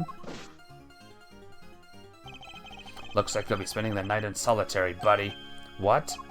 Come on, please, boss. Any place but there. There is no need to be afraid, my child. If anything, you should rejoice. This is a blessing, a chance to redeem yourself, to be reborn. She's creepy. I wonder if she's a judge. No! O goddess of justice, bless your child and keep him in your care. O Holy One, we give thanks in your name. And you are? Verity Gavel, at your service. It is my honor to bear the title of judge as to work at the pleasure of the law. Gavel. And what is the judge doing in a place like this? Since you ask, Mr. Edgeworth, I have been sent here to find you. I come bearing a message from the Committee for Prosecutorial Excellence, and it is my sacred duty to deliver it. The Committee for Prosecutorial Excellence? What the heck is that? It is first and foremost a name that should not be taken in vain, my child. She does have a gavel, she does. And she just said she's a judge, too. So we have a third judge, guys! We have 3 judges in the world! For it is a sacred phrase from the goddess of justice herself. Why don't I fill you in, kiddo? The committee is a panel of 11 people whose job is to keep our beloved prosecutors honest. In other words, they make sure people like Edgeworth here don't cross the professional line. The panel is comprised of people from both the legal and political professions. A panel of which you are a member, I assume. I am. Allow me to thank you on the committee's behalf for your service. Thanks for coming to see us like this. Speaking for myself, it's a real honor to meet you. It's always great to hang with the judicial compadre. Come on, bring it in and chillax. We're all friends here. Need I remind you that the committee has a long-standing relationship with the Bar Association? Hey, I didn't mean anything by it. I was just trying to lighten the mood, okay? Gavel has a gavel. She does. Gavel. I like that name. So your job is to find bad prosecutors and punish them. Precisely, my child. Praise be to the goddess of justice for bestowing her gift of insight upon you.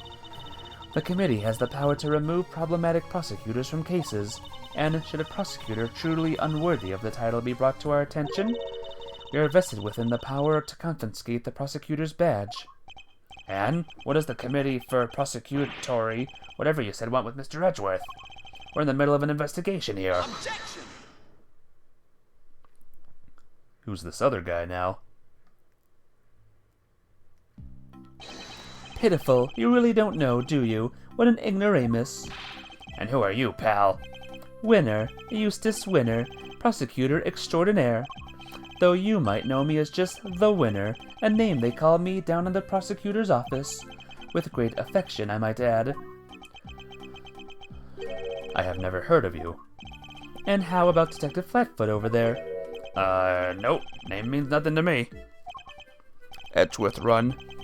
No, Edgeworth is gonna stand his guard like he always does.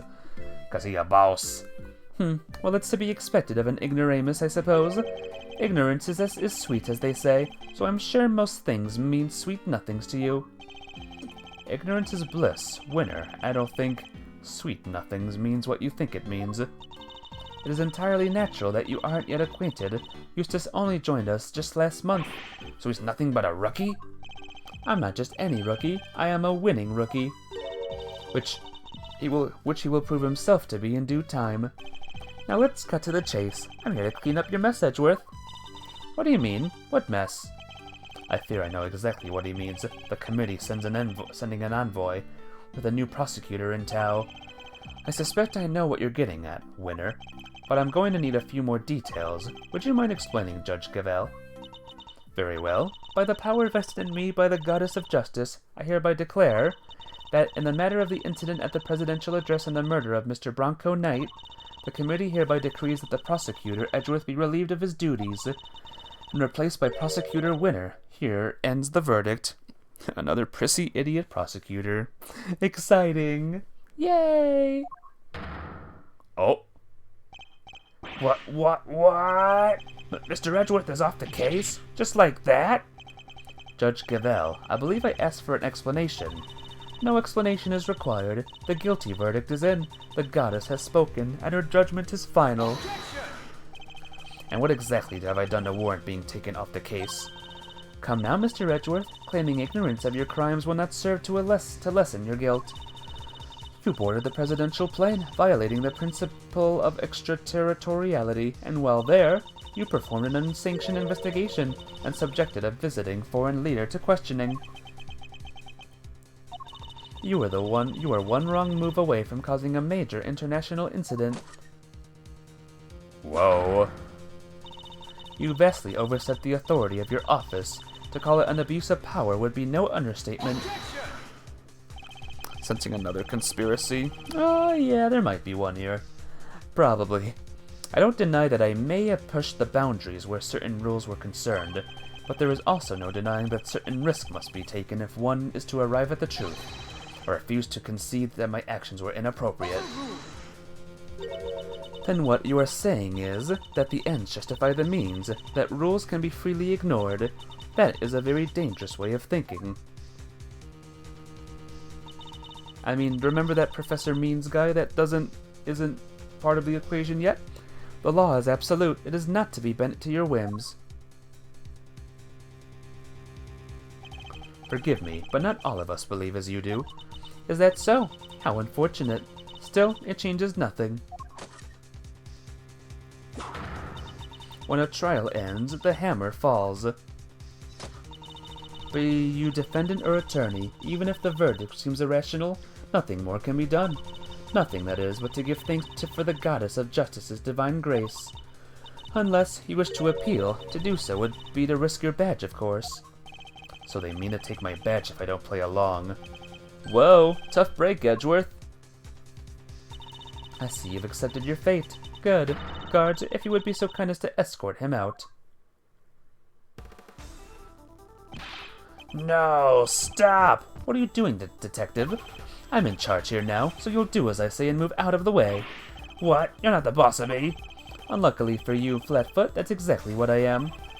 They're holding all the cards here. I don't stand a chance. Detective Gumshoe, do as Mr. Winner says. But, sir... Judge Gavel. Yes, Mr. Edgeworth? The committee's decision is beyond irrational, so yes, I do plan to appeal. You haven't heard the last of this. Duly noted. Until we meet again, then. Let's go, Kay. We're leaving. Right. Oh, and remember, you know who will be getting a full report on all of this.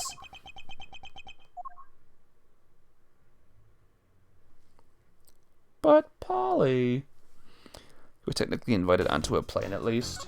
Yeah, I guess so. Something like that. Or more or less forced on, thanks to the killer. Well... Hey, we're back in my office. Huzzah! I still can't believe what happened yesterday. It was terrible, the way those two treated you. Now let's cut to the chase. I'm here to clean up your mess, Edgeworth. The committee hereby decrees that Prosecutor Edgeworth be relieved of his duties and replaced by Prosecutor Winner. Here ends the verdict. Judge Gavel and Mr. Winner certainly didn't mince their words, but that's not what concerns me right now. I'm more worried about the committee's reasons for doing what they did, and what they might do next. I suspect it won't be good. Wasn't his choice on boarding the plane? Yeah, exactly. To Mr. Edgeworth, are you listening to me? Yes, of course. So this is it? You're giving up on the Bronco Knight case? No, I have no intention of doing any such thing. To walk away from the case would be to technically accept the committee's decision. The only problem is that I don't have the authority to continue investigating.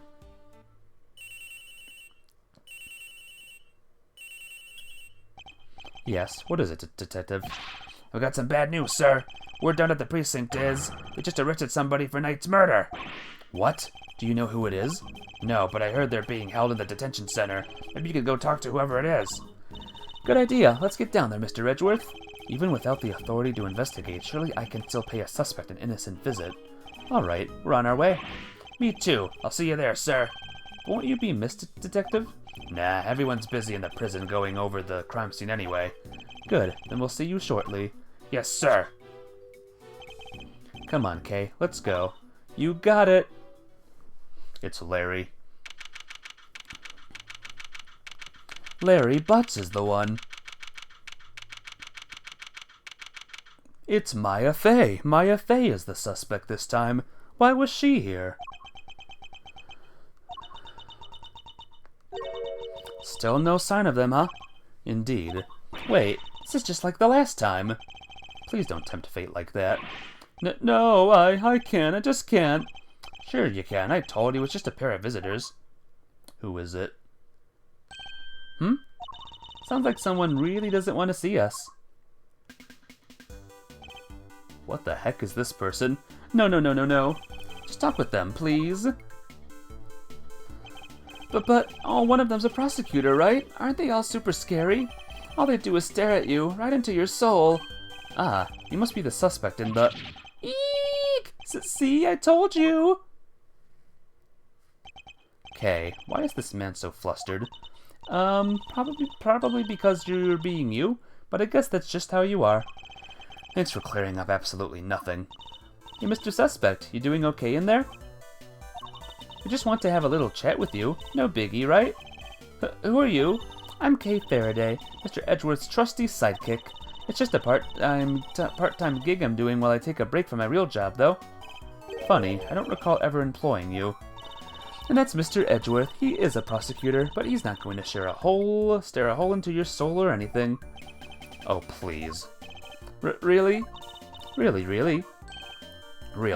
Eek!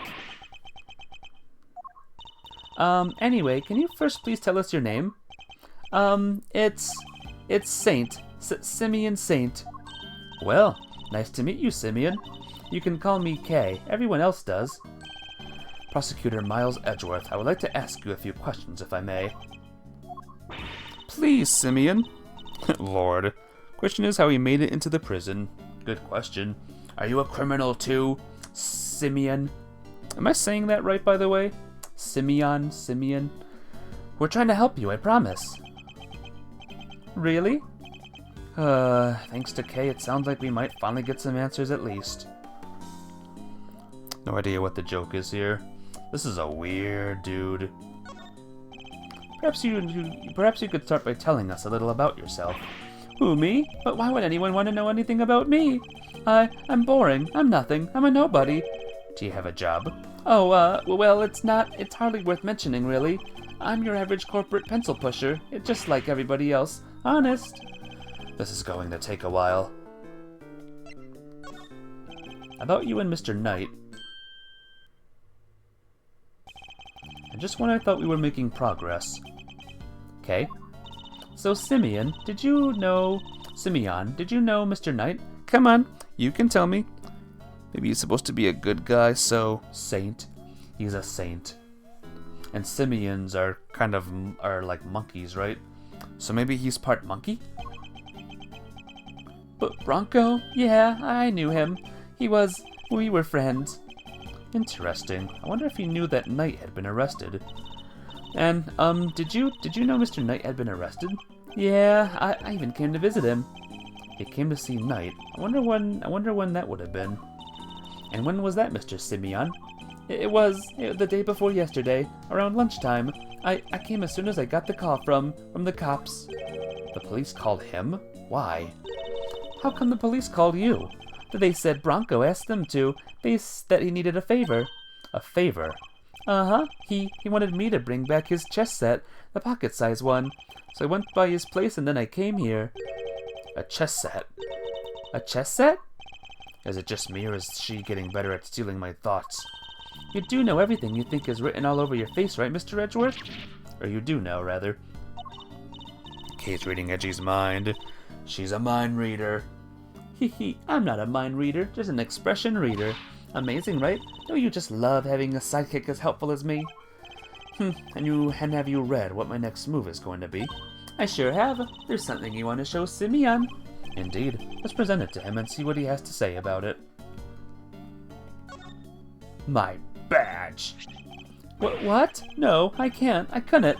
There's no way I could be a prosecutor, ever. Take the thing away from me, please. I wasn't going to give it to you anyway. So, what? You're just going to arrest me? Take me to court? No objection? I knew it. Overruled, Mr. Saint. Now please calm yourself. Here's the chess set. So this chess set... Oh, that's the one I brought for Bronco. Well, that settles that, at least. We, found it next to Mr. Knight. He always had to have a chessboard somewhere nearby. I'm not surprised he had it with him when he... Simeon, you and Mr. Knight, you were very close, weren't you? Yeah, we were best friends. At least, I thought we were. But I guess I was wrong about that. What do you mean? If I knew him so well, why was it such a shock for me to find out he had killed someone? It's not easy discovering that someone you're close to has committed a terrible crime. It's a very bitter pill to swallow indeed. How could it all end like this? I could never have imagined something so awful. Sniffle. I mean, as far as having an assistant goes, that is a phenomenal talent. Kay reading expressions. Can't Athena do that too? So Athena and Kay would get along well. Something's not right here, Mr. Edgeworth. Maybe Kay's did have the same talent. Oh, maybe. There's just no way Simeon could murdered Mr. Knight. Yes, he certainly doesn't seem to have an obvious motive. And again, he wouldn't have been arrested for no reason either. Wonder what grounds they had for doing so. Why'd they arrest you, huh? Athena technically needs her little robo-buddy to do it. Yeah, but Kay can just do it. Why are you arrested, Mr. Saint? I just don't get it. Why won't you talk to me? I don't know. Honestly, I don't. Whoa, he answered you, Mr. Edgeworth. I guess he's not scared of you anymore. Thank goodness for small miracles. The cops burst into my house this morning out of nowhere, and before I knew it, I was here. These policemen. Was there a prosecutor with them? Yes, some kid named DeWinner or something. The rookie. I thought as much. So, did they interrogate you yet? What? I'm going to be interrogated? By the cops?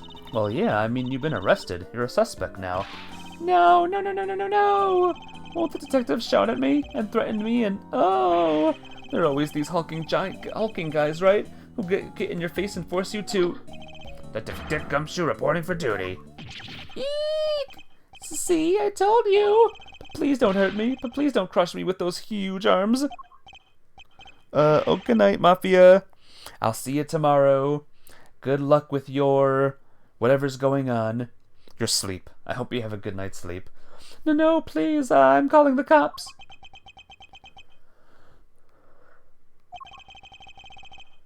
What's up with this guy, Mr. Edgeworth? Oh, nothing, Detective. You're just being you. I guess it's just how you are. I don't get it, sir. He's scared of Gumshoe. Scared of everyone. Except for Kay. Look, Mr. Edgeworth, Simeon is clearly innocent, so there's gotta be something we can do for him, isn't there? Mr. Saint. Yes? You were Mr. Knight's friend, and 2 days ago, you came to visit him. You had nothing at all to do with his murder, is my understanding correct? Yes, I didn't kill anybody. Very well, then I will choose to believe you, and I will do all I can to assist you. Huh? But why would you help a nobody like me? Let's just say that I may not be doing it solely for your sake. I have something of a personal interest in this case. That's right, it's payback time. We'll show those two whose investigation reigns supreme. Oh yeah, now we're cooking. Unfortunately, I still lack the authority to conduct said investigation. As such, my sources are rather limited, and I'll need to lean heavily on the ones I do have at hand. Which means you, Mr. Saint, your information will be invaluable going forward. In other words, let's see if we can't help one another out, shall we? Oh, I just thought of something. Why don't you just borrow an attorney's badge, and you can represent our pal here? Now's not a good time for jokes, Gummy. I mean, Mr. Edgeworth is a prosecutor. He couldn't defend anyone if his life depended on it. But I wasn't kidding. I just thought helping suspects, that's what a defense attorney does, you know? Sure, we can do that too. The only thing that matters is that we find the real culprit in the end. So come on, let's get to work. Yes, ma'am. I'm sure you know already, but just to be clear, if our investigation ultimately proves you to be the culprit, we'll have no choice but to treat you like any other suspect. Eek!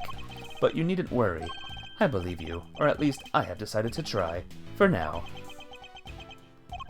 Just hold tight and try to believe in us in return. If nothing else, it might help you to feel a little less alone. Now if you'll excuse me. Later.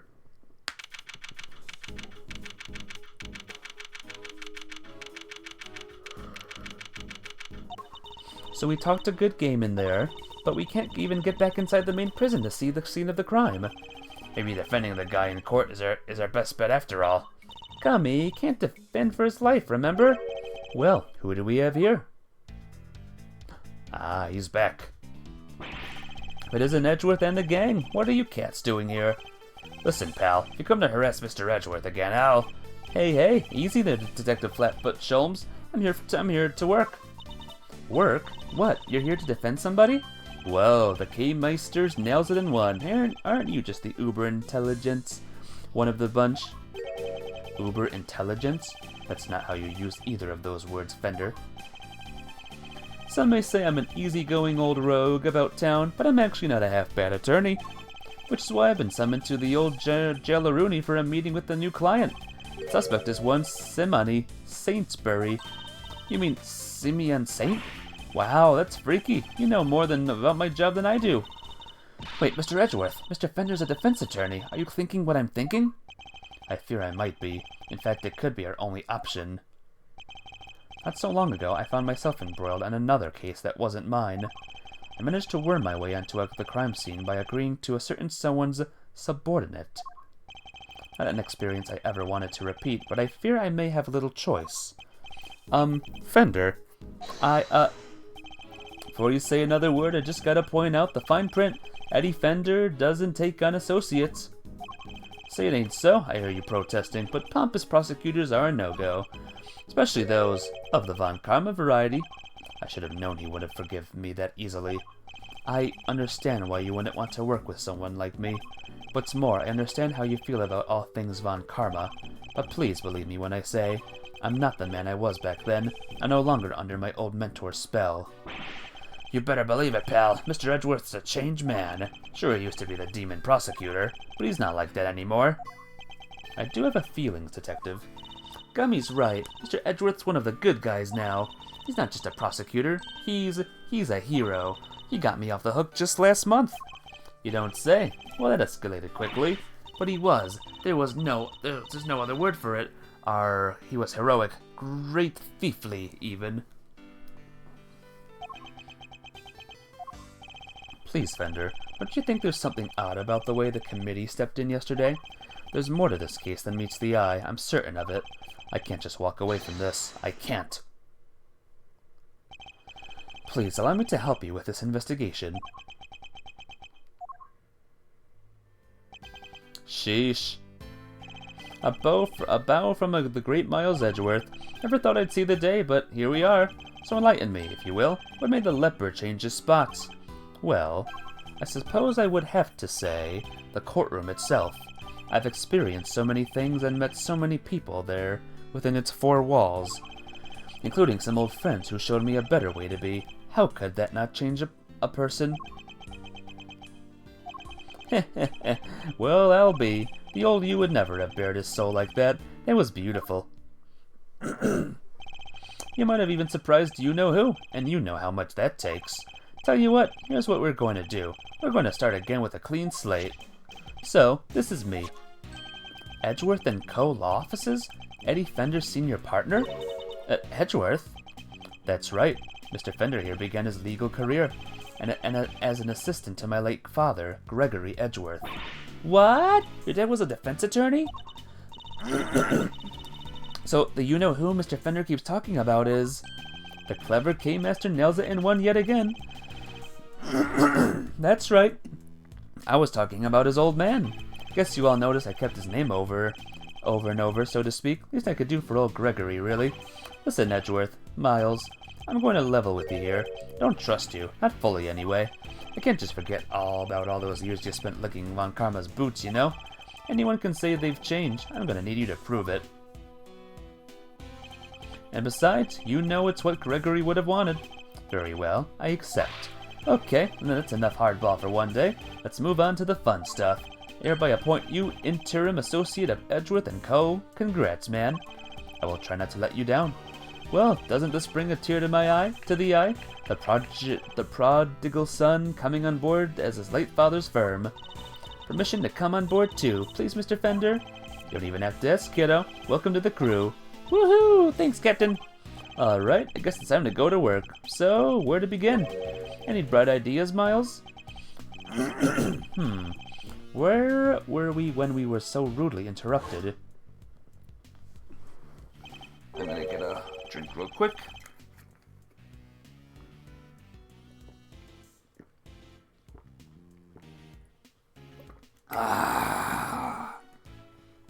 Good stuff, my dudes.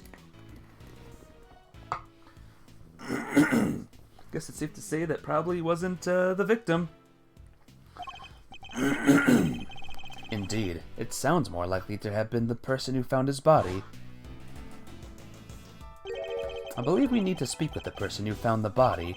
Just what I was thinking, eager associate. We do indeed. Heh, still the type to smile and nod, I see. That will certainly make my life easier, boss. Now that that's decided, let's get going. What about me? I'm a detective, so I can't just hop on board as an attorney's assistant like you guys. He has a point. I can't leave him adrift all on his own, now can I? Detective Gumshoe, I have a special assignment for you. You are to continue investigating the case under Mr. Winner. And if you happen to discover anything that seems useful, you are to notify me immediately. You're in a uniquely powerful position, Detective, and I'm going to need all the info you can pass our way. You can count on me, sir. I'm a real pro when it comes to letting things slip to the defense. Trust me, I know, but just this once, those loose lips of yours might be what saves our ship.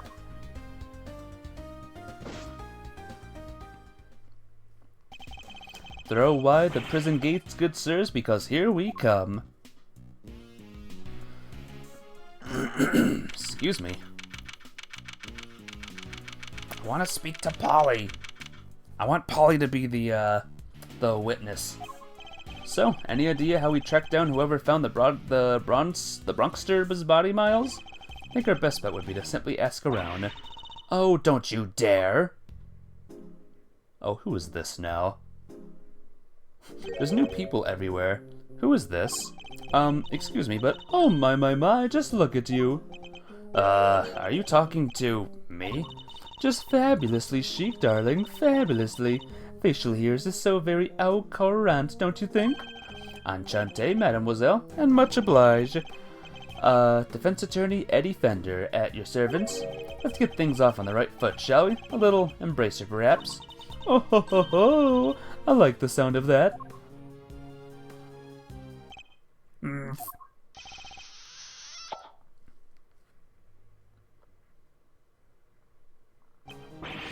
Right on the kisser. Well, how else does one greet a new friend, A little smooch is entirely de rigueur, don't you think? Wow, talk about stealing a kiss. Indeed, an act so shameless it puts even great thieves to shame. Physical contact is so very important as a form of expression for our little family. Is that fox alive, guys? I think it is. Everyone in this lovely home will tell you as much. Hey, if everyone else is hip to that, I can be hip to that too. Sure. Fifi Lagarde, by the way. 50 Lagarde? she's a guard, so she's Lagarde. She's either a bombshell or a hag under that coat. I bet we'll eventually find out later on. Warden of this charming abode. You may call me Fifi, of course. So she's the warden of the entire detention center and prison facility, is she? A pleasure to meet you, Mr. Lagarde. Miles Edgeworth. I am an associate with Mr. Fender's practice. Hope you don't mind me asking, but were you here in the prison yesterday? Oh, don't be silly there, darling. Of course I was. Yesterday was a very important day, after all. Important in what way, exactly? A big meeting of some kind, perhaps? A meeting? Oh, heavens, no. I couldn't think of anything worse. No, yesterday the circus came to visit.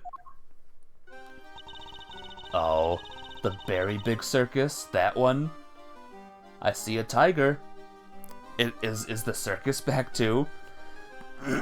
It was a simply spectacular event featuring some terrific, talented animals. Anyone who was anyone had to be there. If you were here at home, you were watching the show with me. The circus came to town. That would be a twist. The circus returns. The fox is cool. I like your little fox. The performer set up a special stage in the yard just for us. We are one very lucky family. N'est-ce pas? So she was at the circus performance for the inmates yesterday morning. Mr. Carcerado mentioned a show yesterday as well. They must have been talking about the same thing. What time did the show take place? From around 8 until 10, maybe? Yes, something like that. Is that tiger looking a bit chubby to anyone? Maybe. I wasn't paying attention. Meaning it finished right around when the body was discovered, and by the dint of having attended the show, she had a reasonably solid alibi. Oh, would you look at the time? Sorry, darlings, but I really must dash. You're free to explore our home. Mi casa, su casa, and all that. Ciao for now.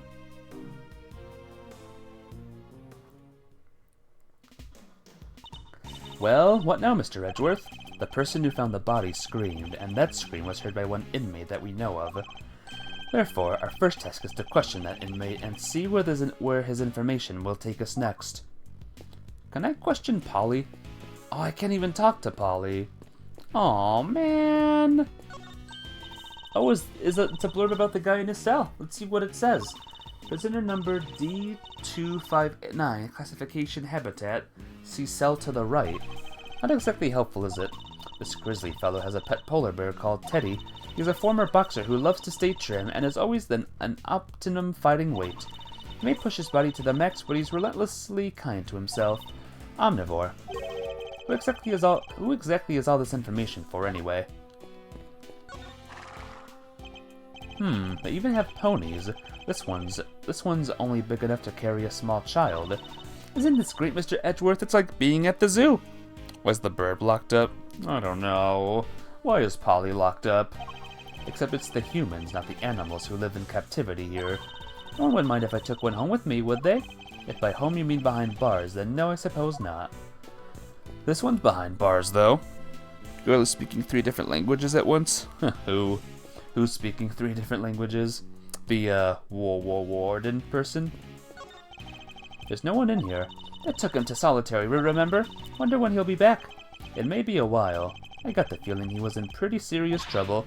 Poor guy. Did you see the tears in his eyes? He really didn't want to go. Yes, the way he had to literally drag him away was certainly unusual for a simple timeout. Shudder to think what kind of punishment he's facing right now. Hey, other person. About the person you found the body, do you happen to know where he is right now? Should be in one of those workshops, I guess. Usually is at this hour. There seems to be the workshops at our next port of call. The warden. The last sentence had a combination of French, Italian, and Spanish. She speaks all the languages. It's a mini pig, I believe. Oh, not for eating, I hope. Isn't this great, Mr. Edgeworth? It's like being at the zoo. So what the heck is this? Oh, it's a monkey. There's a monkey in there. Look, Mr. Edgeworth, it's a monkey mountain. Not something I ever expected to see in a prison, I must say. Doesn't it look like fun? Not in the least, and while we are on the subject, you are not under any circumstances to climb on that structure. Do I make myself clear? But I have to show that monkey who's boss. Please, Kay, you really don't. Is that Money the monkey? Impossible. Hey, rabbit. Why is there a rabbit just nearly tripped over it? Isn't this great, Mr. Edgeworth? And we have a kitty cat. Give a moment. We have a few questions for you. Oh, who's a good girl? You are. You're just perfect. She really is. She's beautiful. Ahem. Meow! He's finally noticed me, I think. I was wondering. What's her name? It's Waggy, ma'am. She's my little friend. Yes, right. As you were then. What I need are answers, not clawful puns. Wonder where this door leads. I don't know about you, but I'm getting some real strong vibes coming from there. Maybe that's where they keep the super duper dangerous prisoners. That's certainly a real possibility, in which case we'd better turn back while we still can. But wait, I was only kidding, you know?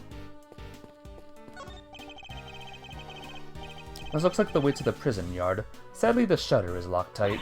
Freedom awaits on just the other side of stoic lock and key, twixt mine eyes and nose and the outdoor breeze. Such a cruel fate it is indeed. The more I think on it, the more it eats at me.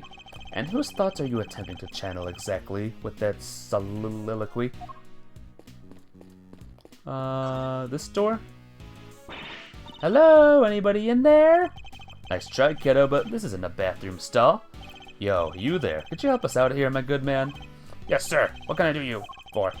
Is somebody using this workshop right now? Yes, sir. One of the prisoners is in there.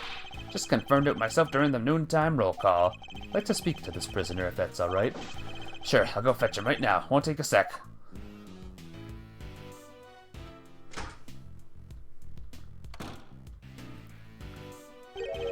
This one's all yours, Milesy boy. What? Why? Let's just say I'd rather not roll the dice on someone I don't know, yeah? Huh? And I thought adults were supposed to be strong and brave. Heh, well, you're not looking so brave yourself right now. Let's call it even. Here they come. Big reveal time or something? Oh god. Yes, this is a big reveal. Hello, yes, hello. I hear you wish to speak with me. Oh my gosh, guys. Look who it is. Not exactly the hardened criminal we were expecting, is he? My name is Miles Edgeworth. I'm a public prosecutor. A prosecutor, you say?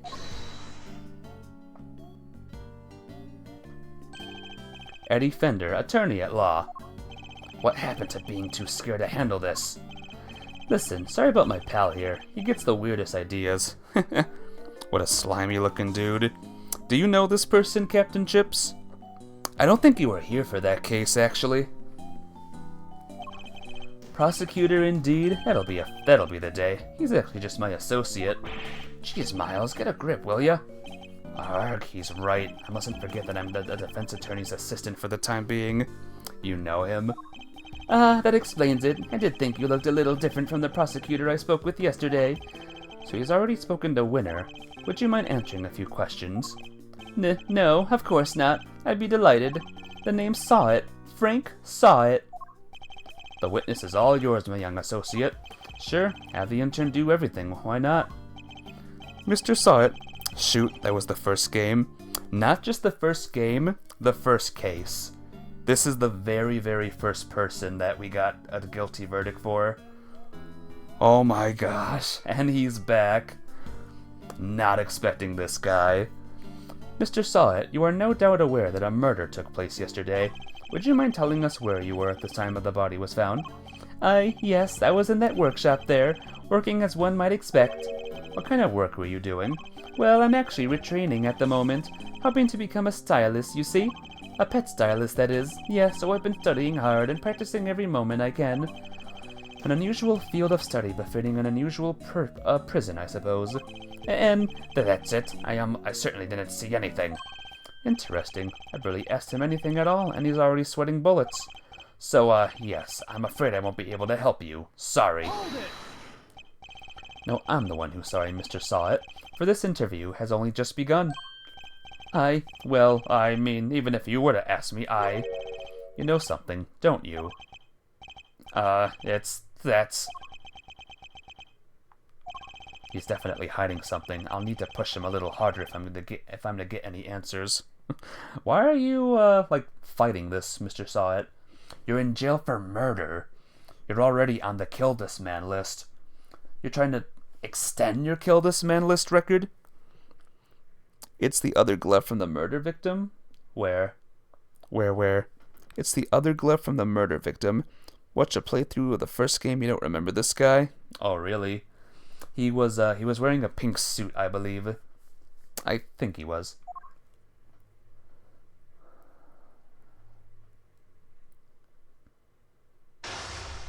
It's that time again. The first step is to analyze the situation. Let's take a look at our opponent. 3. I didn't see anything. I really can't help you, I'm afraid. Oh, there it is. I can see it now. I see it. The pink suit was the second case. What was this guy wearing then in the first game? Was it pinkish? It's hard to tell me. He tells me he'd be a good poker player. It's hard to tell at all from his face. I don't think he'll be giving me much in the way of physical cues either. I have to rely solely on his words instead. That's the only way to know what's going on underneath. Alright, then to make my first move. Let's see who we're dealing with here. He may be good at hiding his emotions, but everyone has a tell.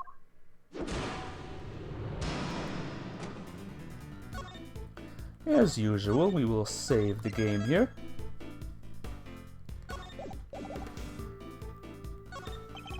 Tell me, what's your connection to this incident?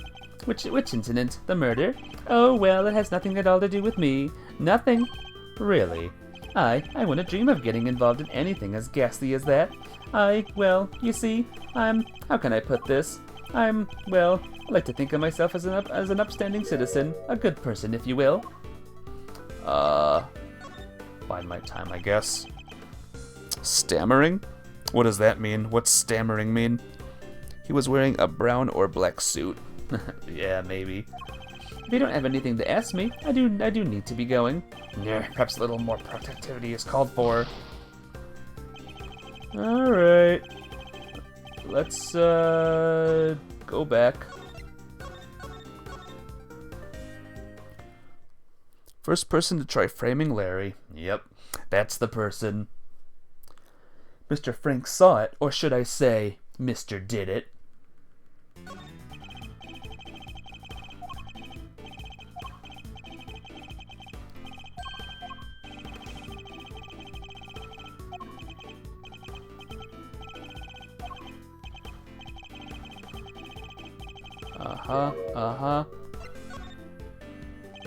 Forgive me, Mr. Saw It, but under normal circumstances, good people do not tend to end up in prison. That? So you did well to tell me what you know about the incident. The well thing is his tell. He's a nervous wreck, so you gotta press him like crazy. You'd be willing to reckon. So press him when he's nervous or something. Gotcha. You know about the incident. How many times do I have to tell you people? I mean, I don't know anything, I swear.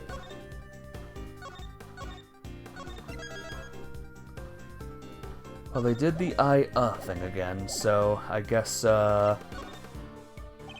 surely you noticed, Mr. Saw It, that I have you exactly where I want you. Nope. Back to the drawing board, Captain Chips.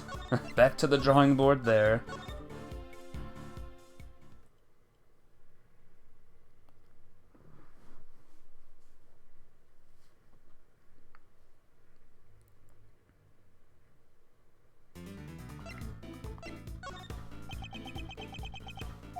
Sorry, I don't know what more to say, but I can't help you. My apologies, Mr. Saw It. But considering that the incident occurred right here in the prison, you'll keep looking? Sweat, maybe? Who knows? I find it very hard to believe that you know nothing at all. Oh, well, yes, I suppose I can see how it might seem unlikely, but it's true. If you're looking for the person who found the body, you'll have to look elsewhere. Alright, let's save the game again. It did say words. Why do you think I'm looking for the person who found the body? Certainly never mentioned any such thing to you. Is it because you do know something you're not telling me after all? No, I just sense that you might be who looking for. I sense that I just sensed that's who you might be looking for, that's all. I'm simply a pet stylist in training. I don't know anything, truly. There's no doubt about it now. This man is hiding something big. In which case, let's find out what he did yesterday, the day of the incident. My opponent is very good at hiding his true feelings, but not for long. Time to smash that mask of his and see what lurks behind that phony smile. I might not need to save it at this point, but just in case. Tell me about the day of the incident. If you really don't have anything to do with the murder, then you have nothing to hide, right? Well, the day of the incident? Oh gosh, I mean, so much happened. Oh boy, there's more than one thing here. Welcome to Saving Screen Simulator. Yep. I want to know what you were doing, Mr. Sawit, in detail. I told you, I'm a pet stylist in training, and that's what I was doing yesterday. Training. Specifically, I was giving the animals a trim. I didn't notice any commotion at the time of the incident. I would imagine things were suddenly quiet, quite tremulous around here. Well, commotion, you say? No, not really. Maybe I heard someone, but...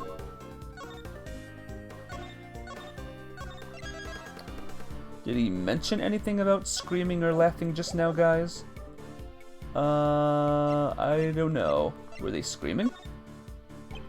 You heard someone. Was this someone screaming by any chance? And don't try to tell me you don't remember. You continue to assert that you know nothing about the incident, Mr. Sawit, but I'm afraid I don't believe a word of it. Gah! No, I thought I heard someone yelling, but I don't really remember. The fact that he heard a scream at the time of the murder may well prove to be a useful clue. I would do well to bear it in mind. Tell me about the day of the incident. God. Save the game again. How were things in the prison, maybe? What was it like here in the prison yesterday morning? I really don't remember. I don't have the best memory, I'm afraid. Time to deploy my clue. You don't remember? Please, you literally just confirmed that you heard a scream. Oh, but I might have been mistaken. The truth is, I really don't remember. Your memory fails you yet again? How convenient. But I know you're lying, Mr. Sawit. How dare you talk to me like that? I mean, I'm not lying.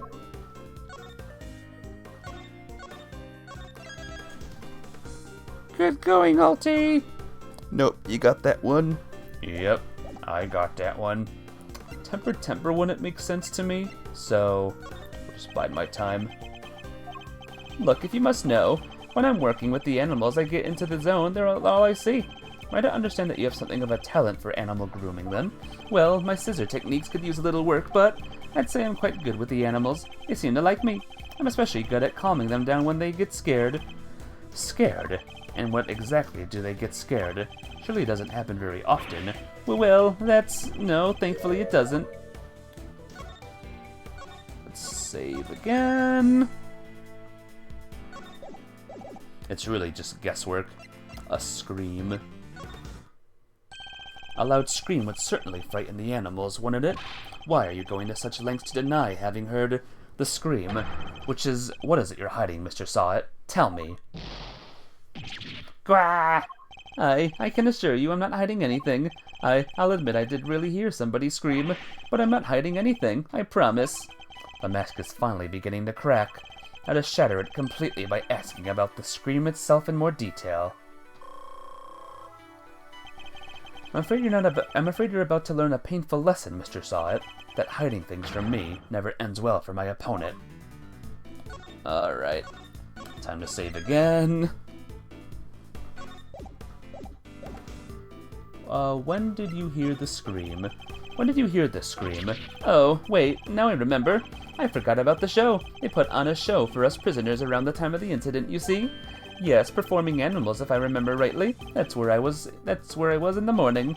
So now you wish to claim that you didn't hear a scream because you were at a show. You do realize this goes completely against everything you've told me so far. And what are you going to do about it, huh? That is, my memory is patchy, as they say.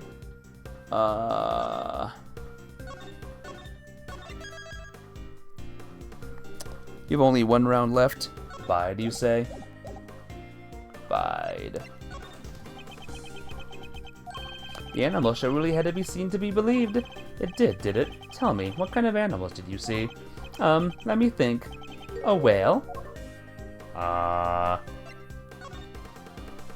Enough of your lies. You were nowhere near the show, were you? Gah! Well, I seem to remember being there, but maybe I was, maybe I wasn't. It's clear Mr. Sawet wasn't at the show. This feels like a vital clue. Who, I guess. Who did you hear screaming? Wait, I just realized I made a mistake. When the incident happened, I was out in the yard, yes. So, I didn't hear anyone screaming. No one at all. I'm time to deploy my clue. How long are you planning to keep up these lies? I already know that you weren't at the show. Ah, the game's up, Mr. Sawet. It's high time you told me the truth. I demand to know about this scream, now. I can't tell you what I don't know. I didn't hear any scream, not from the person who found the body.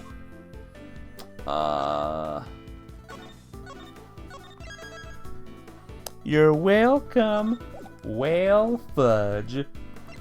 Fine, then we're done. How curious. Most people would assume that the scream had come from the victim. So then, why do you think it came from a person who found the body, Well, I made a mistake, that's all. Or I made a mistake. How, Mr. Sawet? How did you know that it was the person that found the person who screamed? It was the person that found the body. It's, Because you're the victim.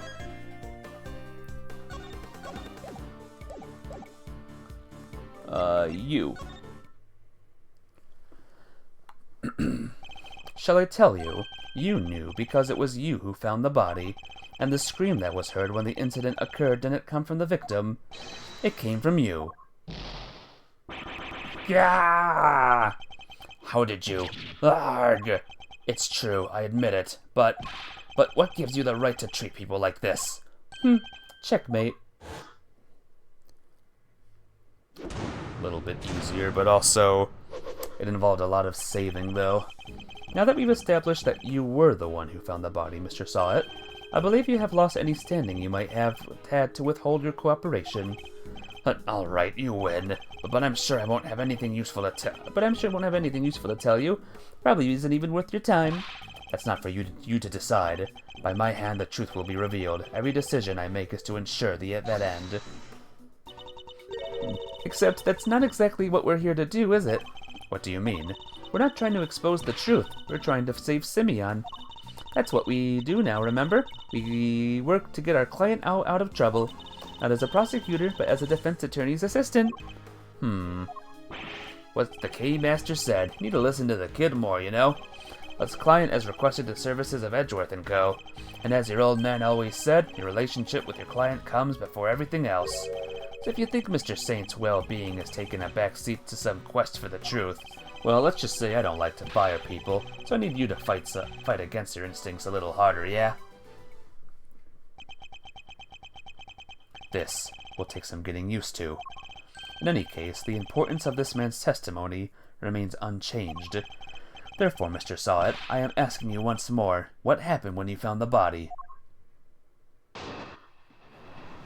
Oh my gosh.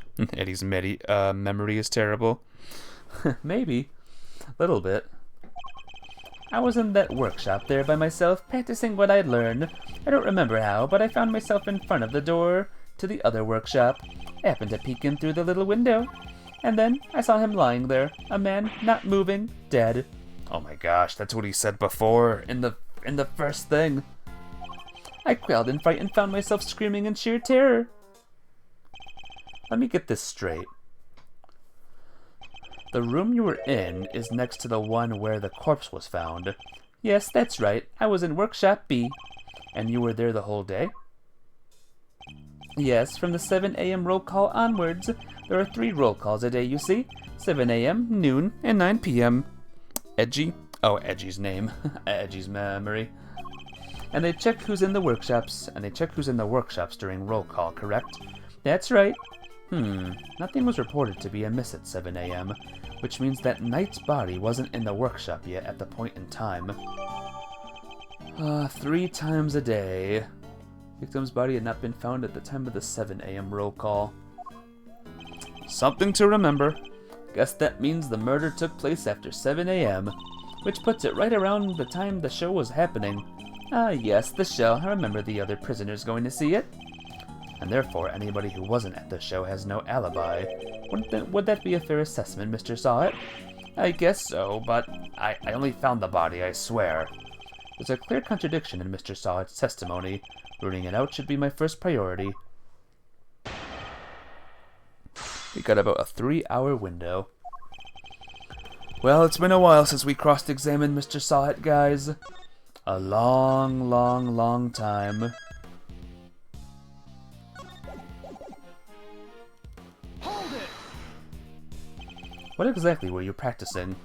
How to be a pet stylist, of course. I'm a model prisoner, after all. So he keeps saying... Yeah, want to tell him what you did, Mr. Sawit? I don't remember how, but I found myself in front of the door to the other workshop. Hold it! You found yourself there? Really? That's right, and then I found myself peeking through the little window in the door. Why did you think to do that? Gosh, I don't know. I just found myself doing it, really. You clearly weren't concentrating on your work then. No, that's not true. I'm a model prisoner. It's just all the other prisoners had gone to watch the show. I guess I was, well, kind of lonely. Like being stuck at school after everybody else has gone home, huh? Yes, exactly like that. Anyway, I found myself in front of the door to the other workshop and... happened to peek in through the little window. Hold it! Does that mean you didn't get a good look inside? No, I couldn't. The window was not only small, but had bars over it, you see? Not exactly a panoramic view. They're just so the guards can check on what's going on, right? That's right, yes. You're a very knowledgeable young lady. You bet. I guess you could say I know a little something about prisons now, too. I'll have to remind myself to address this newfound interest later. Anyway, yes, I peeked in through the little window in the workshop door. And then I saw him lying there, a man, not moving, dead. Hold it! Could you tell right away if it was a man or a woman? It was clearly a man. His physique, his clothes. It was also very clear that he was dead. You could tell just by peeking through the little window. Look, let's just say this wasn't my first dead body. What? What? You mean you're in prison for... To my eternal shame, yes. This was, however, the first time I had seen another person's handiwork up close, so...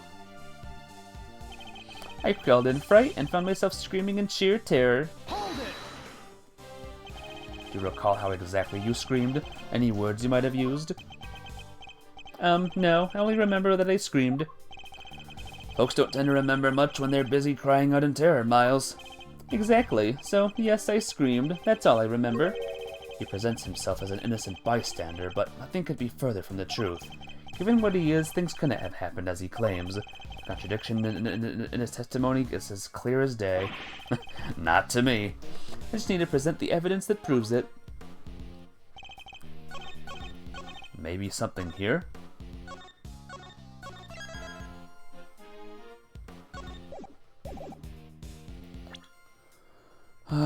Maybe the body itself, because he couldn't see it that well? Objection! Yeah. Does anyone have any idea?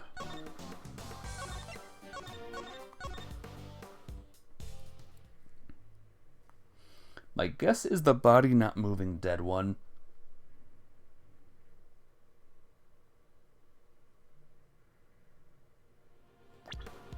Did I do the body? Maybe the lock. Raises the alarm if an inmate's bracelet's detected. Objection! Yeah, I have no idea, guys. The layout of the rooms. Maybe? Let's try that. If that's not it, then yeah, it'll be time for the guide. God, I wish I could just figure these out for myself. I wish I could. But I'm way too stupid for this. Layout. Objection! Nope. I'm gonna try one more thing. Maybe that's the new evidence I got. For some reason. That's what it normally is sometimes, just the flat out new evidence we get. Objection! Nope. Guide time. Guide time. I'm not gonna look at the whole guide. I'm gonna see, like, what item to present. And then I guess after that.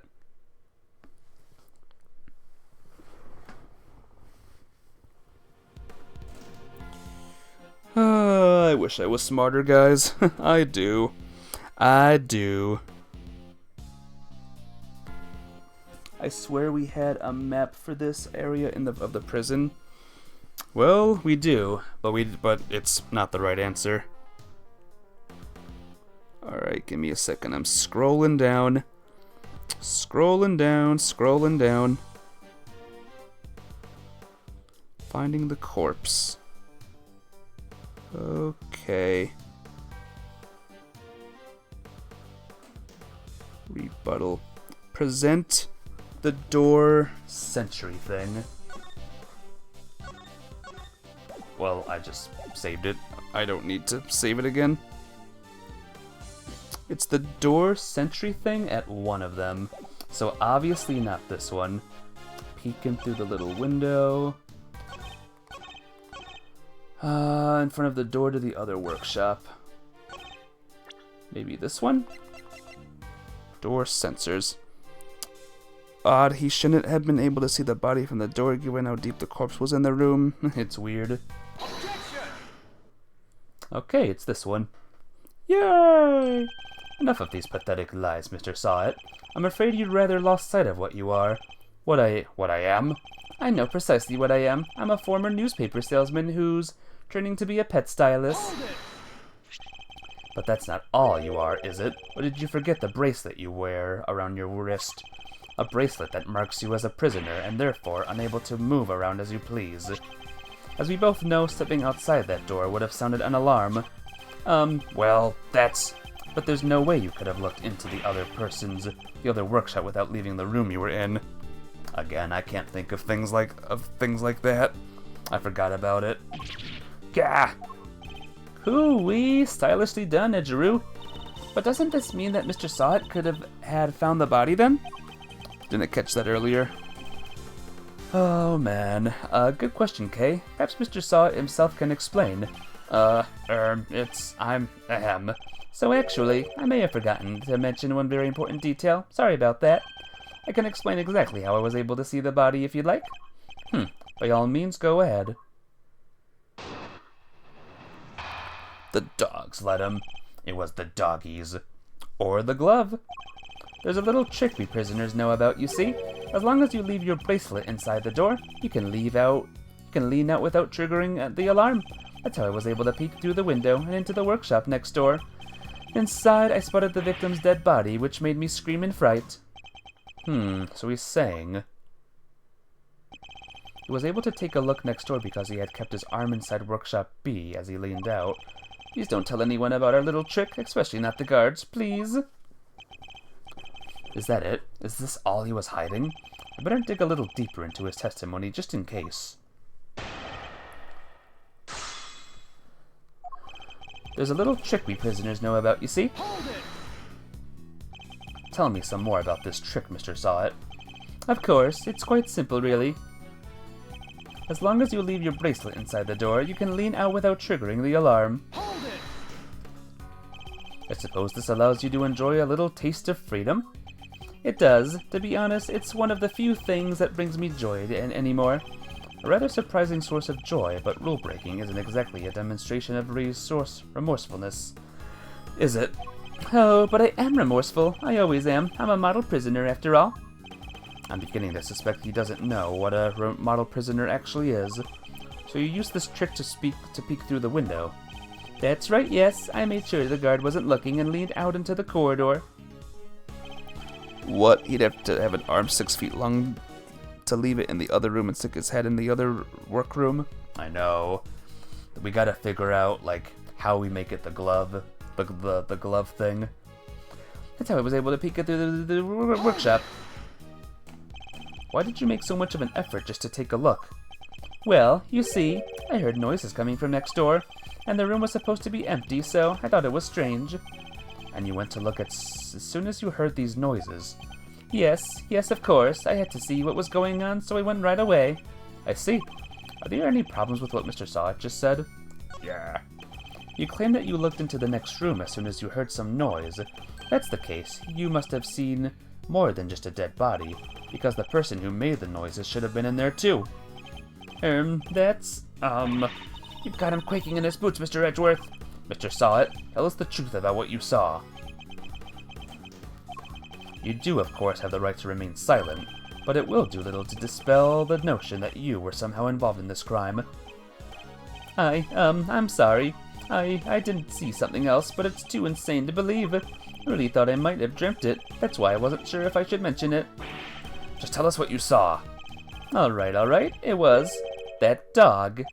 And what I saw is the stuff of nightmares.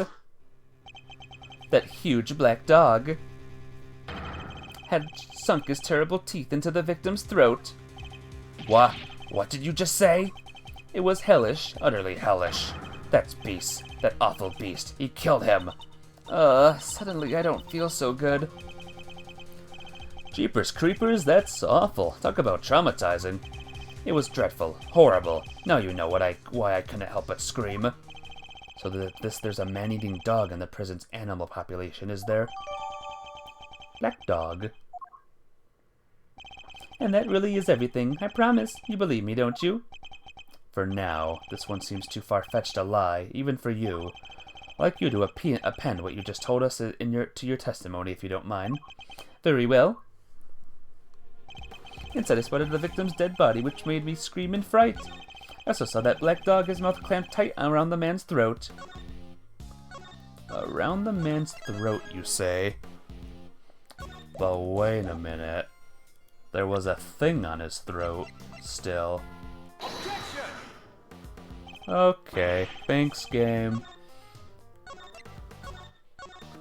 Is there a thing that's supposed to mention what the guy's throat was? Yeah, with the neck brace. But that's not the right answer, apparently. Maybe I gotta press it. Hold it! You're sure this black dog was biting the victim's throat? Yes, there was blood everywhere. The beast's mouth was dripping with it, and... Whoa, spare us the gory details, will you? What about the victim? Was he... Eek! Don't say it. Do you really need to ask him that, Mr. Edgeworth? Okay, what's with that punch for? I'm on your side here. He wasn't moving at all. He was just lying there. Meaning he was already dead. There was so much blood just oozing from his neck. Oh, he was dead as a doornail, I'm sure of that. And even a twitch of a finger, just lifeless. Eek! Enough already. Why don't you have to go into every little detail like that? To give you a nice and accurate testimony, that is what you want, isn't it? Shall I add what I said to my testimony, Mr. Edgeworth? Please do. See, there was more. It was awful, I tell you. Terrible. Oh, he was dead as a doornail, I'm sure of that. Not even a twitch of a finger. Just lifeless. This testimony is getting rather long, isn't it? His ring gleaming as it caught the light, it featured a snowflake motif in relief. Okay, I'm gonna save it one more time. Do we have the snowflake thing in the inventory? Blow to the head. It's not mentioning a snowflake, sadly. Oh man, there is a lot. Well, let's press these as well. Hold it! You paint a very vivid picture. Well, I had a front row seat, I suppose. I could almost feel the agony of the poor man's final moments. I don't think I'll be getting any sleep tonight, Mr. Edgeworth. You won't? Well, that's unfortunate. Yeah, and it's all your fault for pressing him for some more gory details. I'll be having nightmares tonight myself. It's all still so fresh in my memory. I remember seeing his ring gleaming as it caught the light. It featured a snowflake motif in relief. Hold it! A snowflake motif in relief. You seem to have a very clear memory of this ring, Mr. Sawit. Well, I used to go door-to-door selling newspaper subscriptions, you see. I had to take people in at a glance, their appearance, their mood, that sort of thing. Figuring out who exactly you're dealing with is the first step in any sale. Except in this case, you were figuring out a corpse. What can I say? Force of habit. One that served me very well in my sales career, if I do say so myself. Even so, you seem to have remembered things to an uncanny level of detail. I suppose. Nevertheless, it's true. I remember the ring, the relief, all of it. What he's saying even plausible, though? Perhaps I should take another look at the condition of the victim's body as we found it. I know what I saw, Mr. Edgeworth, and my eyes don't lie. Tonight was bitten in the throat by a dog that lives here in the prison. Not the most plausible of explanations, I have to say. Well, they do say that pets take after their owners, but there are some things that shouldn't take after. Then if they're supposed to help reform their owners. Otherwise, what's the point of having an animal therapy program? Should probably ask Mr. Sod a little more about this dog. So let's try this one. We'll try a couple of spots. The neck brace, the body. Objection! Finally, guys. A ring with a snowflake relief. Yes, I saw it clear as day. It was carved in such fine detail. Interesting. Your testimony is certainly very accurate. In fact, I'd say it's just a little too accurate. And what's wrong with being too accurate? I mean this. You testified to having seen a ring with a snowflake design on it. And while the victim did indeed have a ring on his finger, see, exactly as I said, there is no way you could have seen it. Take a look at this photograph. As you can see, the victim's right hand was covered by a tarp. It would have been impossible for you to see his ring, let alone what design was on it. Unless that is, that you approached the body and removed the sheet. You told us earlier you only took a look through the window in the door, yet you seem to have seen quite a lot from such a disadvantaged location, Mr. Sawit. Who the heck do you think you are, huh? Mr. Big Shot acting like you know it all? I mean, I saw what I saw, I swear. Oh, I know. The man's arm. It must have moved under the tarp as after I peeked. The effort you have to put into this kind of thing, I swear. What, me? Or like Mr. Edgeworth himself into this massive line of, this massive growing of the testimony? Nonsense. You already told us that that can't have been the case. He wasn't moving at all. He was just lying there. Meaning he was already dead. You said it yourself that the victim was already dead, and the dead men don't move, do they? Hoo-wee, is that the stench of oh-dude desperation I smell? Like we know the body was a contradiction of some kind, they was just fighting something that pointed to it? Yeah, I gotcha now. Yep. What are you hiding, Mr. Sawit? Tell us. No, You're wrong. I know what I saw.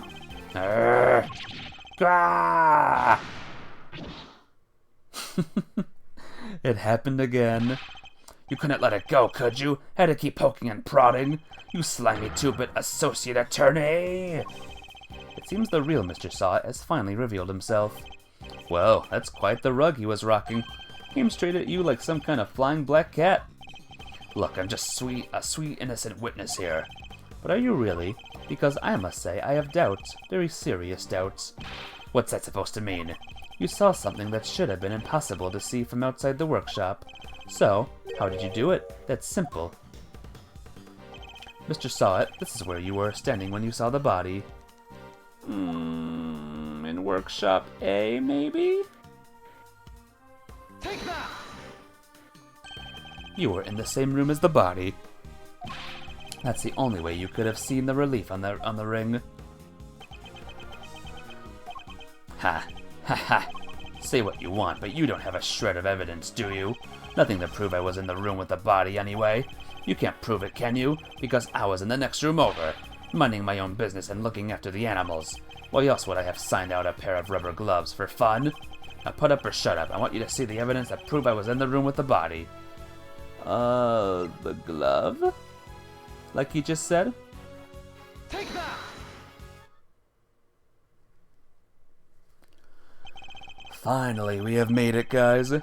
Remind me, Mr. Sawit, what were you doing when you discovered the body? How many times I was practicing my pet styling techniques. Of course, and perhaps this rubber glove might mean something to you. That's... This glove was found by the victim's body. I believe it was dropped by the killer. And I can't help but notice that you have a similar glove tucked into your apron. No, that this one's different. Hold it! Yes, that one does seem awfully lonely, doesn't it? It's just a rubber glove. There are hundreds of them all over the prison. It doesn't prove anything. Not yet, perhaps, but if I were to ask the police to check this glove for prints, I'd have a feeling the results would be rather fascinating.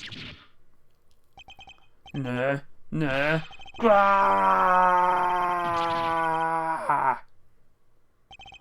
It's over. Objection! What the? That was a pretty rad objection, am I right? Please, Fender, now is not the time for tomfoolery. But I have a legit objection, because this isn't over. There's something that still doesn't make sense. Our man here's a prisoner, right? And he's got one of those bracelet doohickeys on. That's true. So how could he have left his workshop in the first place? His bracelet would have triggered the alarm if he tried. Right. You don't have a good explanation for that yet. Well, anything you'd like to share, good buddy? We're all friends here. That's weird. He should be climbing onto that bracelet like the big round lifesaver it is. In what way? As in, it's the best hope our wig-flinging friend here has for getting off the hook for murder. Sorry, can't get into the crime scene with a bracelet on. If it was me, I'd be arguing that for my life. And yet, he hasn't said a peep about it.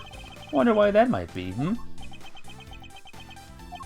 The sound of silence. I suppose Miss Law Priestess did preach the silence is golden yesterday, too. Whoa! Sounded like an actual attorney for a second there, Mr. Fender. The worst of times are when lawyers calmly show our biggest smiles. Gregory taught me that. It was part of the attorney's code he lived by. So, friend, what's the dealio? Why so coy about your bracelet? Well, to tell you the truth, it's broken. Broken? I fell over a little while back, you see, and hit it on the floor. Wouldn't the guards replace it, immediately then? It's the dog. The dog did it. After that, it didn't seem to set the sensors off anymore. I should have told the guards about it, well, it was awfully convenient. I see, so your bracelet is broken. But do they really break that easily? If so, then this prison has a serious security problem.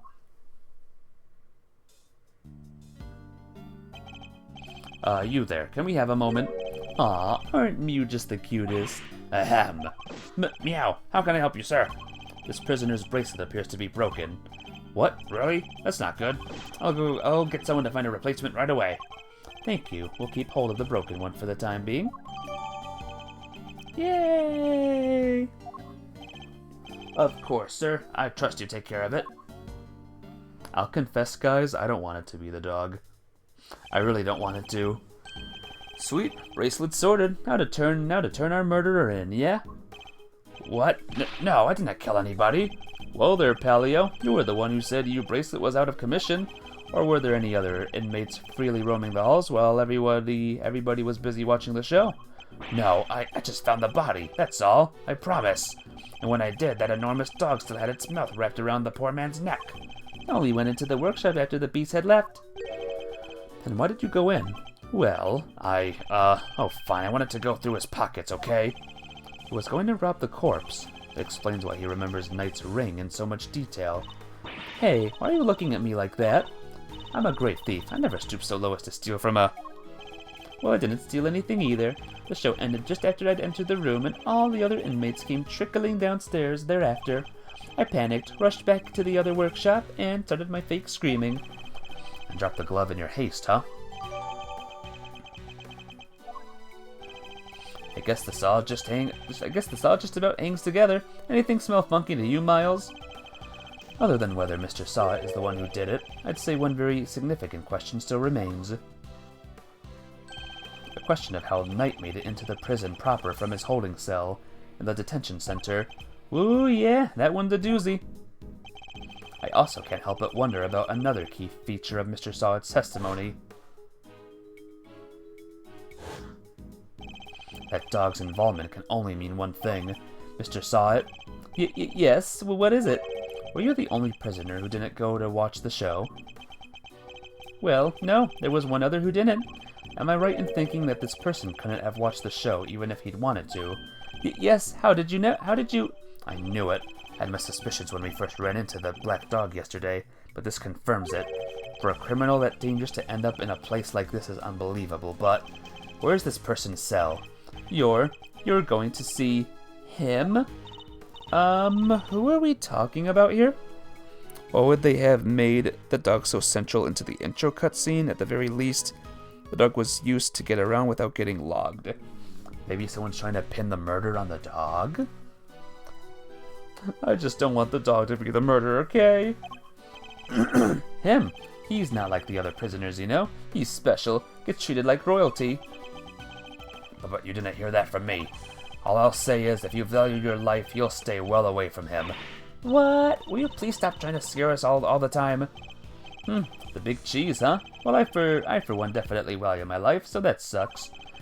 They keep him in maximum security. Which is over there. Well, he was right. The big, scary guys are in there. Maximum security. Well, that's certainly one way of treating someone differently. Who is it? Alright, quit being so mysterious and tell us who he is already. Let's just say he's highly skilled when it comes to people's lives. Better than anyone, in fact. And, that's all I'm prepared to say on the subject. In fact, I may have already said too much. Well, Milesy, anything you care to share? Or are you going to leave Kay and I in the dark here, too? The mystery man in maximum security is an old acquaintance. Let's go pay him a visit. I suspect we'll find our dark canine friend there, too. An old acquaintance, you say? Who is he?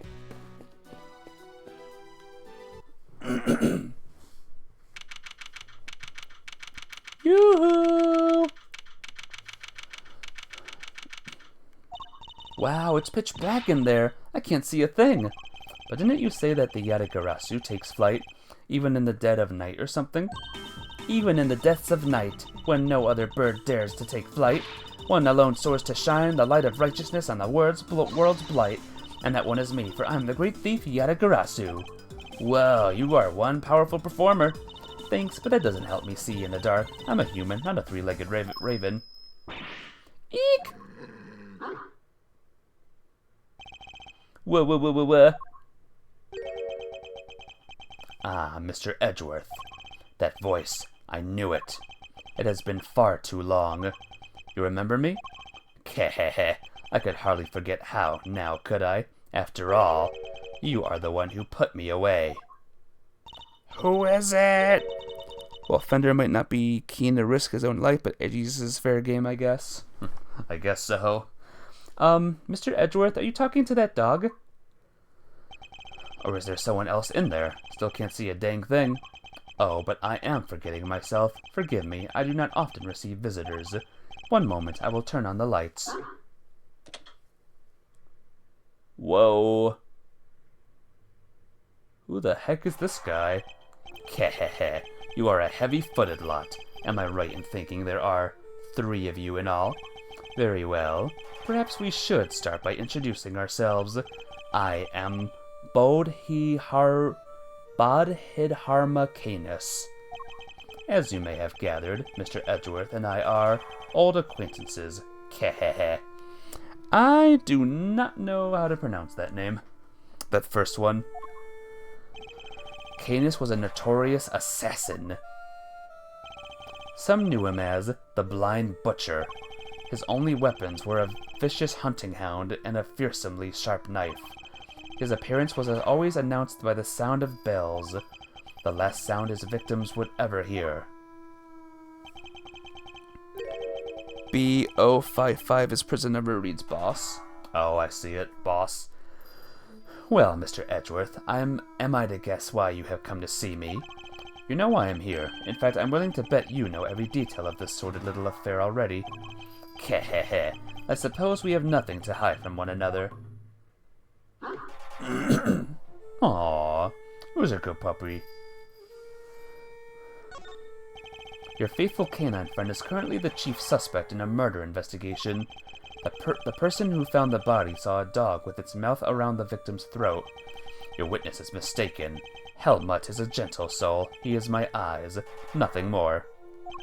It is absurd to think that he would do such a thing, isn't it, boy? Yes, it is. You're a good boy, aren't you? Helmut is more than a mere seeing eye dog, and he's certainly no good boy. He is a trained killer. A weapon once used in this man's sordid trade. This witness of yours, he's trustworthy, I assume? He's a puppy, exactly. Arg saw it as anything but trustworthy, and he's still very much a suspect himself. I can hardly claim that his testimony is beyond reproach. No, then. I thought as much. Yes, I did, Helmut. Yes. It figures that he already knew who our witness is. What were you doing between 8 and 10 a.m. yesterday morning, Canis? During the show, you mean? Kehehe. I was here, ensconced in these humble surroundings. I have developed a passion for wood carving, you see. An obsession, even. I was engrossed in it all morning. And you have permission to engage in such a hobby? I can't believe someone would actually let you. The warden and I have an understanding. An understanding? That's ridiculous. This man shouldn't be allowed one, if not shouldn't be allowed one, let alone 5 chisels. They're nothing but lethal weapons in his hands. I was carving Buddhist pieces at first, but by the 674th, my interest had begun to wane. Whoa, that must have taken forever. Time is all I have, child. In any case, my focus has now shifted to pieces, such as these. Ooh, he made a chessboard. I didn't know you played chess. You play too, do you not, prosecutor? Perhaps one day you might indulge me. Though you may find my game rather rudimentary. I only began after my arrival here, I'm afraid. What's that piece? A dog? With 3 heads? Ah, yes, the dogs of war. You must forgive my little joke. Chess is, after all, a game of war. Soldiers, knights, castles, all doing their utmost to protect the king, all loyal to the last. I have always thought it strange that such a game has no place for a dog. After all, what more loyal weapon could an army call upon? Still, it's simply a piece I made for fun. Fear not, I play by the regular rules and with the regular pieces. I can't imagine it's easy finding opponents to play here in prison, though. Oh, I have my correspondence. Correspondence chess, then? Sharing moves by post? Yes, even prisoners are allowed to send and receive letters. Their contents are inspected, of course. Although, I have yet to receive the details of my current opponent's next move. Huh. Sounds like this current opponent isn't a resident here. Well, do you know the victim? I suppose you know the identity of the deceased Mr. Canis. His name was Bronco Knight, was it not? Poor unfortunate soul. You keep your ear to the ground. My ears are all I have, Mr. Edgeworth. Why am I not surprised that he's plugged into his prison's uniform information network? But perhaps he was not so unfortunate after all. What do you mean? Mr. Knight's crime was a grave one, a crime for which he would have been made to pay dearly anyway. The attempted assassination of a president. That is no small matter. Attempted assassination? Wait, Mr. Edgeworth, didn't Mr. Knight... Yes, we proved that he murdered his team leader, and that there was no attempt on the president's life. Could it be? Are they attempting to cover up President Wang's face assassination scheme? Whoa there, cowboy. You're saying the Bronxer didn't actually have to pop at the Prez? I was hired to defend him on the charge of attempted murder. You mean you don't know what really happened? So what, they just blamed the whole assassination thing on Mr. Knight? Would explain why the committee was so keen to get involved. Of course, it took you off the case to try and keep you away. And swapped that Wiener kid to push through an attempted murder charge. In other words, they're trying to cover up the truth. So they really were trying to frame him. According to the guards, this Knight, was it? They tell me he was violently insistent that he had attempted no assassination, which would have come out anyway when the case went to trial. I am no expert in legal matters, but allow me to say this one thing. I know for a certainty that he would not have been the first inmate in prison on false pretenses. An uncomfortable fact, but a fact nonetheless. Yes, Helmut, yes it is, yes. This courtroom is not always the bastion of truth you believed it to be, Mr. Edgeworth. No bastion of truth, huh? I've heard something to that effect before. Yes, from a certain Interpol agent who doesn't have much faith in prosecutors. You're not twisting the truth behind those closed courtroom doors, too, are you?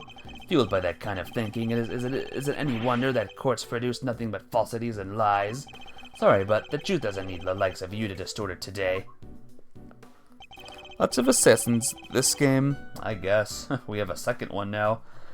Never was able to fully dispel his mistrust of prosecutors. Keh, even Helmut understands, don't you, Helmut? Yes, you do. The truth's revealed in court and your deductions. It is dangerous to trust either implicitly. Arg. But I am not bitter. You are not the first to make me a subject of unfounded suspicions in recent days. In fact, I was visited by another prosecutor only yesterday. He was accompanied by a judge. They even dragged the warden along, her distaste for me lingering unspoken in the air. Not those two again. Prosecutor Winner and Judge Gavile. They went over my cell with a fine-tooth comb, but they left empty-handed. Kehehe. They were looking for the murder weapon, I believe, to no avail. But I mustn't take it personally. Rumor has it that they searched every cell in the prison, and still failed to find what they were looking for. I pray they weren't too disappointed. Kehehe. Welp. Heh. Well, that posed more questions than it answered. What do we do now? So its testimony is flimsy at best. I'll need more proper evidence if I want to take Canis on. Well, I think that's quite enough chit-chat for one day. Helmut will show you out. Good boy, Helmut. Go on now. He's not showing us out permanently, right? Let's get out of here. Come on. Until next time, Mr. Canis. It does pain me that our brief time must end, just as we were becoming reacquainted. I await your return, Mr. Edgeworth. Kehehe. Aw, the donkey doesn't like me though. Oh, look who's climbing the rocks. Look who couldn't get a hold of herself. Got together the evidence I need to bolster my case. Hey, Mr. Edgeworth! That's the best hiding spot she could find. It's alright, Kay, you can come out now. Where's Fender? He ran off somewhere. I had no idea he could move that fast. Fender. So, what do we do now? You and I will continue the investigation, and I know just where to start. By solving that one particular mystery that's been dogging us this whole time. Knight's body was found in one of the prison workshops, but he was presumably being detained in one of the detention center's holding cells. So how did he wind up on the other side of those heavy security doors? These are long damn cases. Well, this one's pretty normal so far. I mean, remember how long the plane one was? That one lasted quite a bit. And Mr. Knight's room, right? But what about Mr. Fender? I'm sure he'll find us when he's ready. Sure, but he is kind of our boss, isn't he? Oh well. But then again as well, this is the second game. And the second game is known to be longer than the first.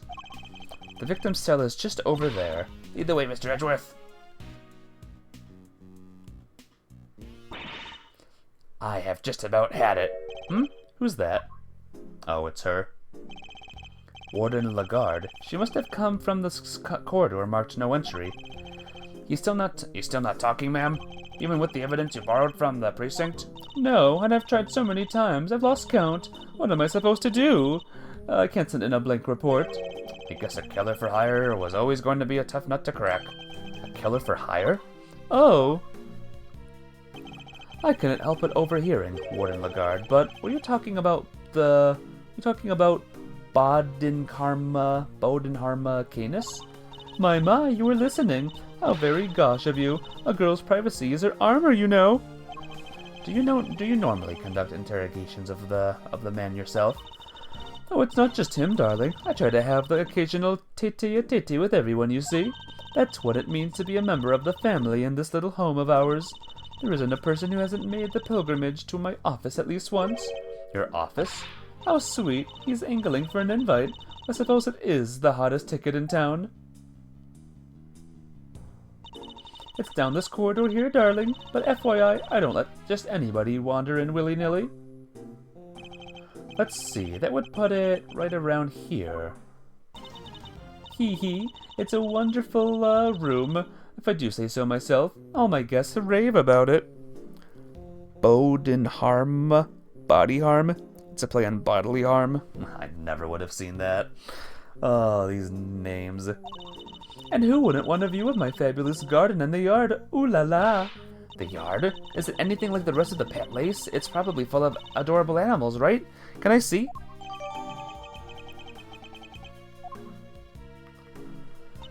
Oh, darling, it's so sweet of you to take an interest, but I'm afraid that's just not possible. Why not? Because you're not a member of our home. If you want to see it that badly, you'll just have to get convicted for doing something unspeakable. That's a rather steep price to pay. Oh, but just listen to me, chattering away like there's no tomorrow. It's time for Allie's lunchy brunch. The poor bear will be dying. Allie? The sweetest little dear in all the world. I know I shouldn't have favorites, but you know how it is. Now to the yard with me. Ciao for now, darlings. Took you a while, though. His name is Canis, just a scientific name for dog, with a C instead of a K instead of a C. That I knew, actually. I had a feeling it was Canis. Canine. I wanted to ask her more about Canis, but she dominated that conversation from start to finish. Let's go investigate the victim's cell, shall we? Well, here's his cell. Well, guys, I'm looking at the time, and I think it's go time for this stream for today. Next time we play this game, maybe we'll beat it? Maybe? We'll have to see. But yeah, this game's exciting so far. Lots of crazy twists and turns and cases in general. I can't wait to see what's next. But I'm done for tonight. Thank you all for stopping by. Hope you had a lovely time. And I'll see all of you tomorrow for more stuffs, including the new Zelda. Bye-bye.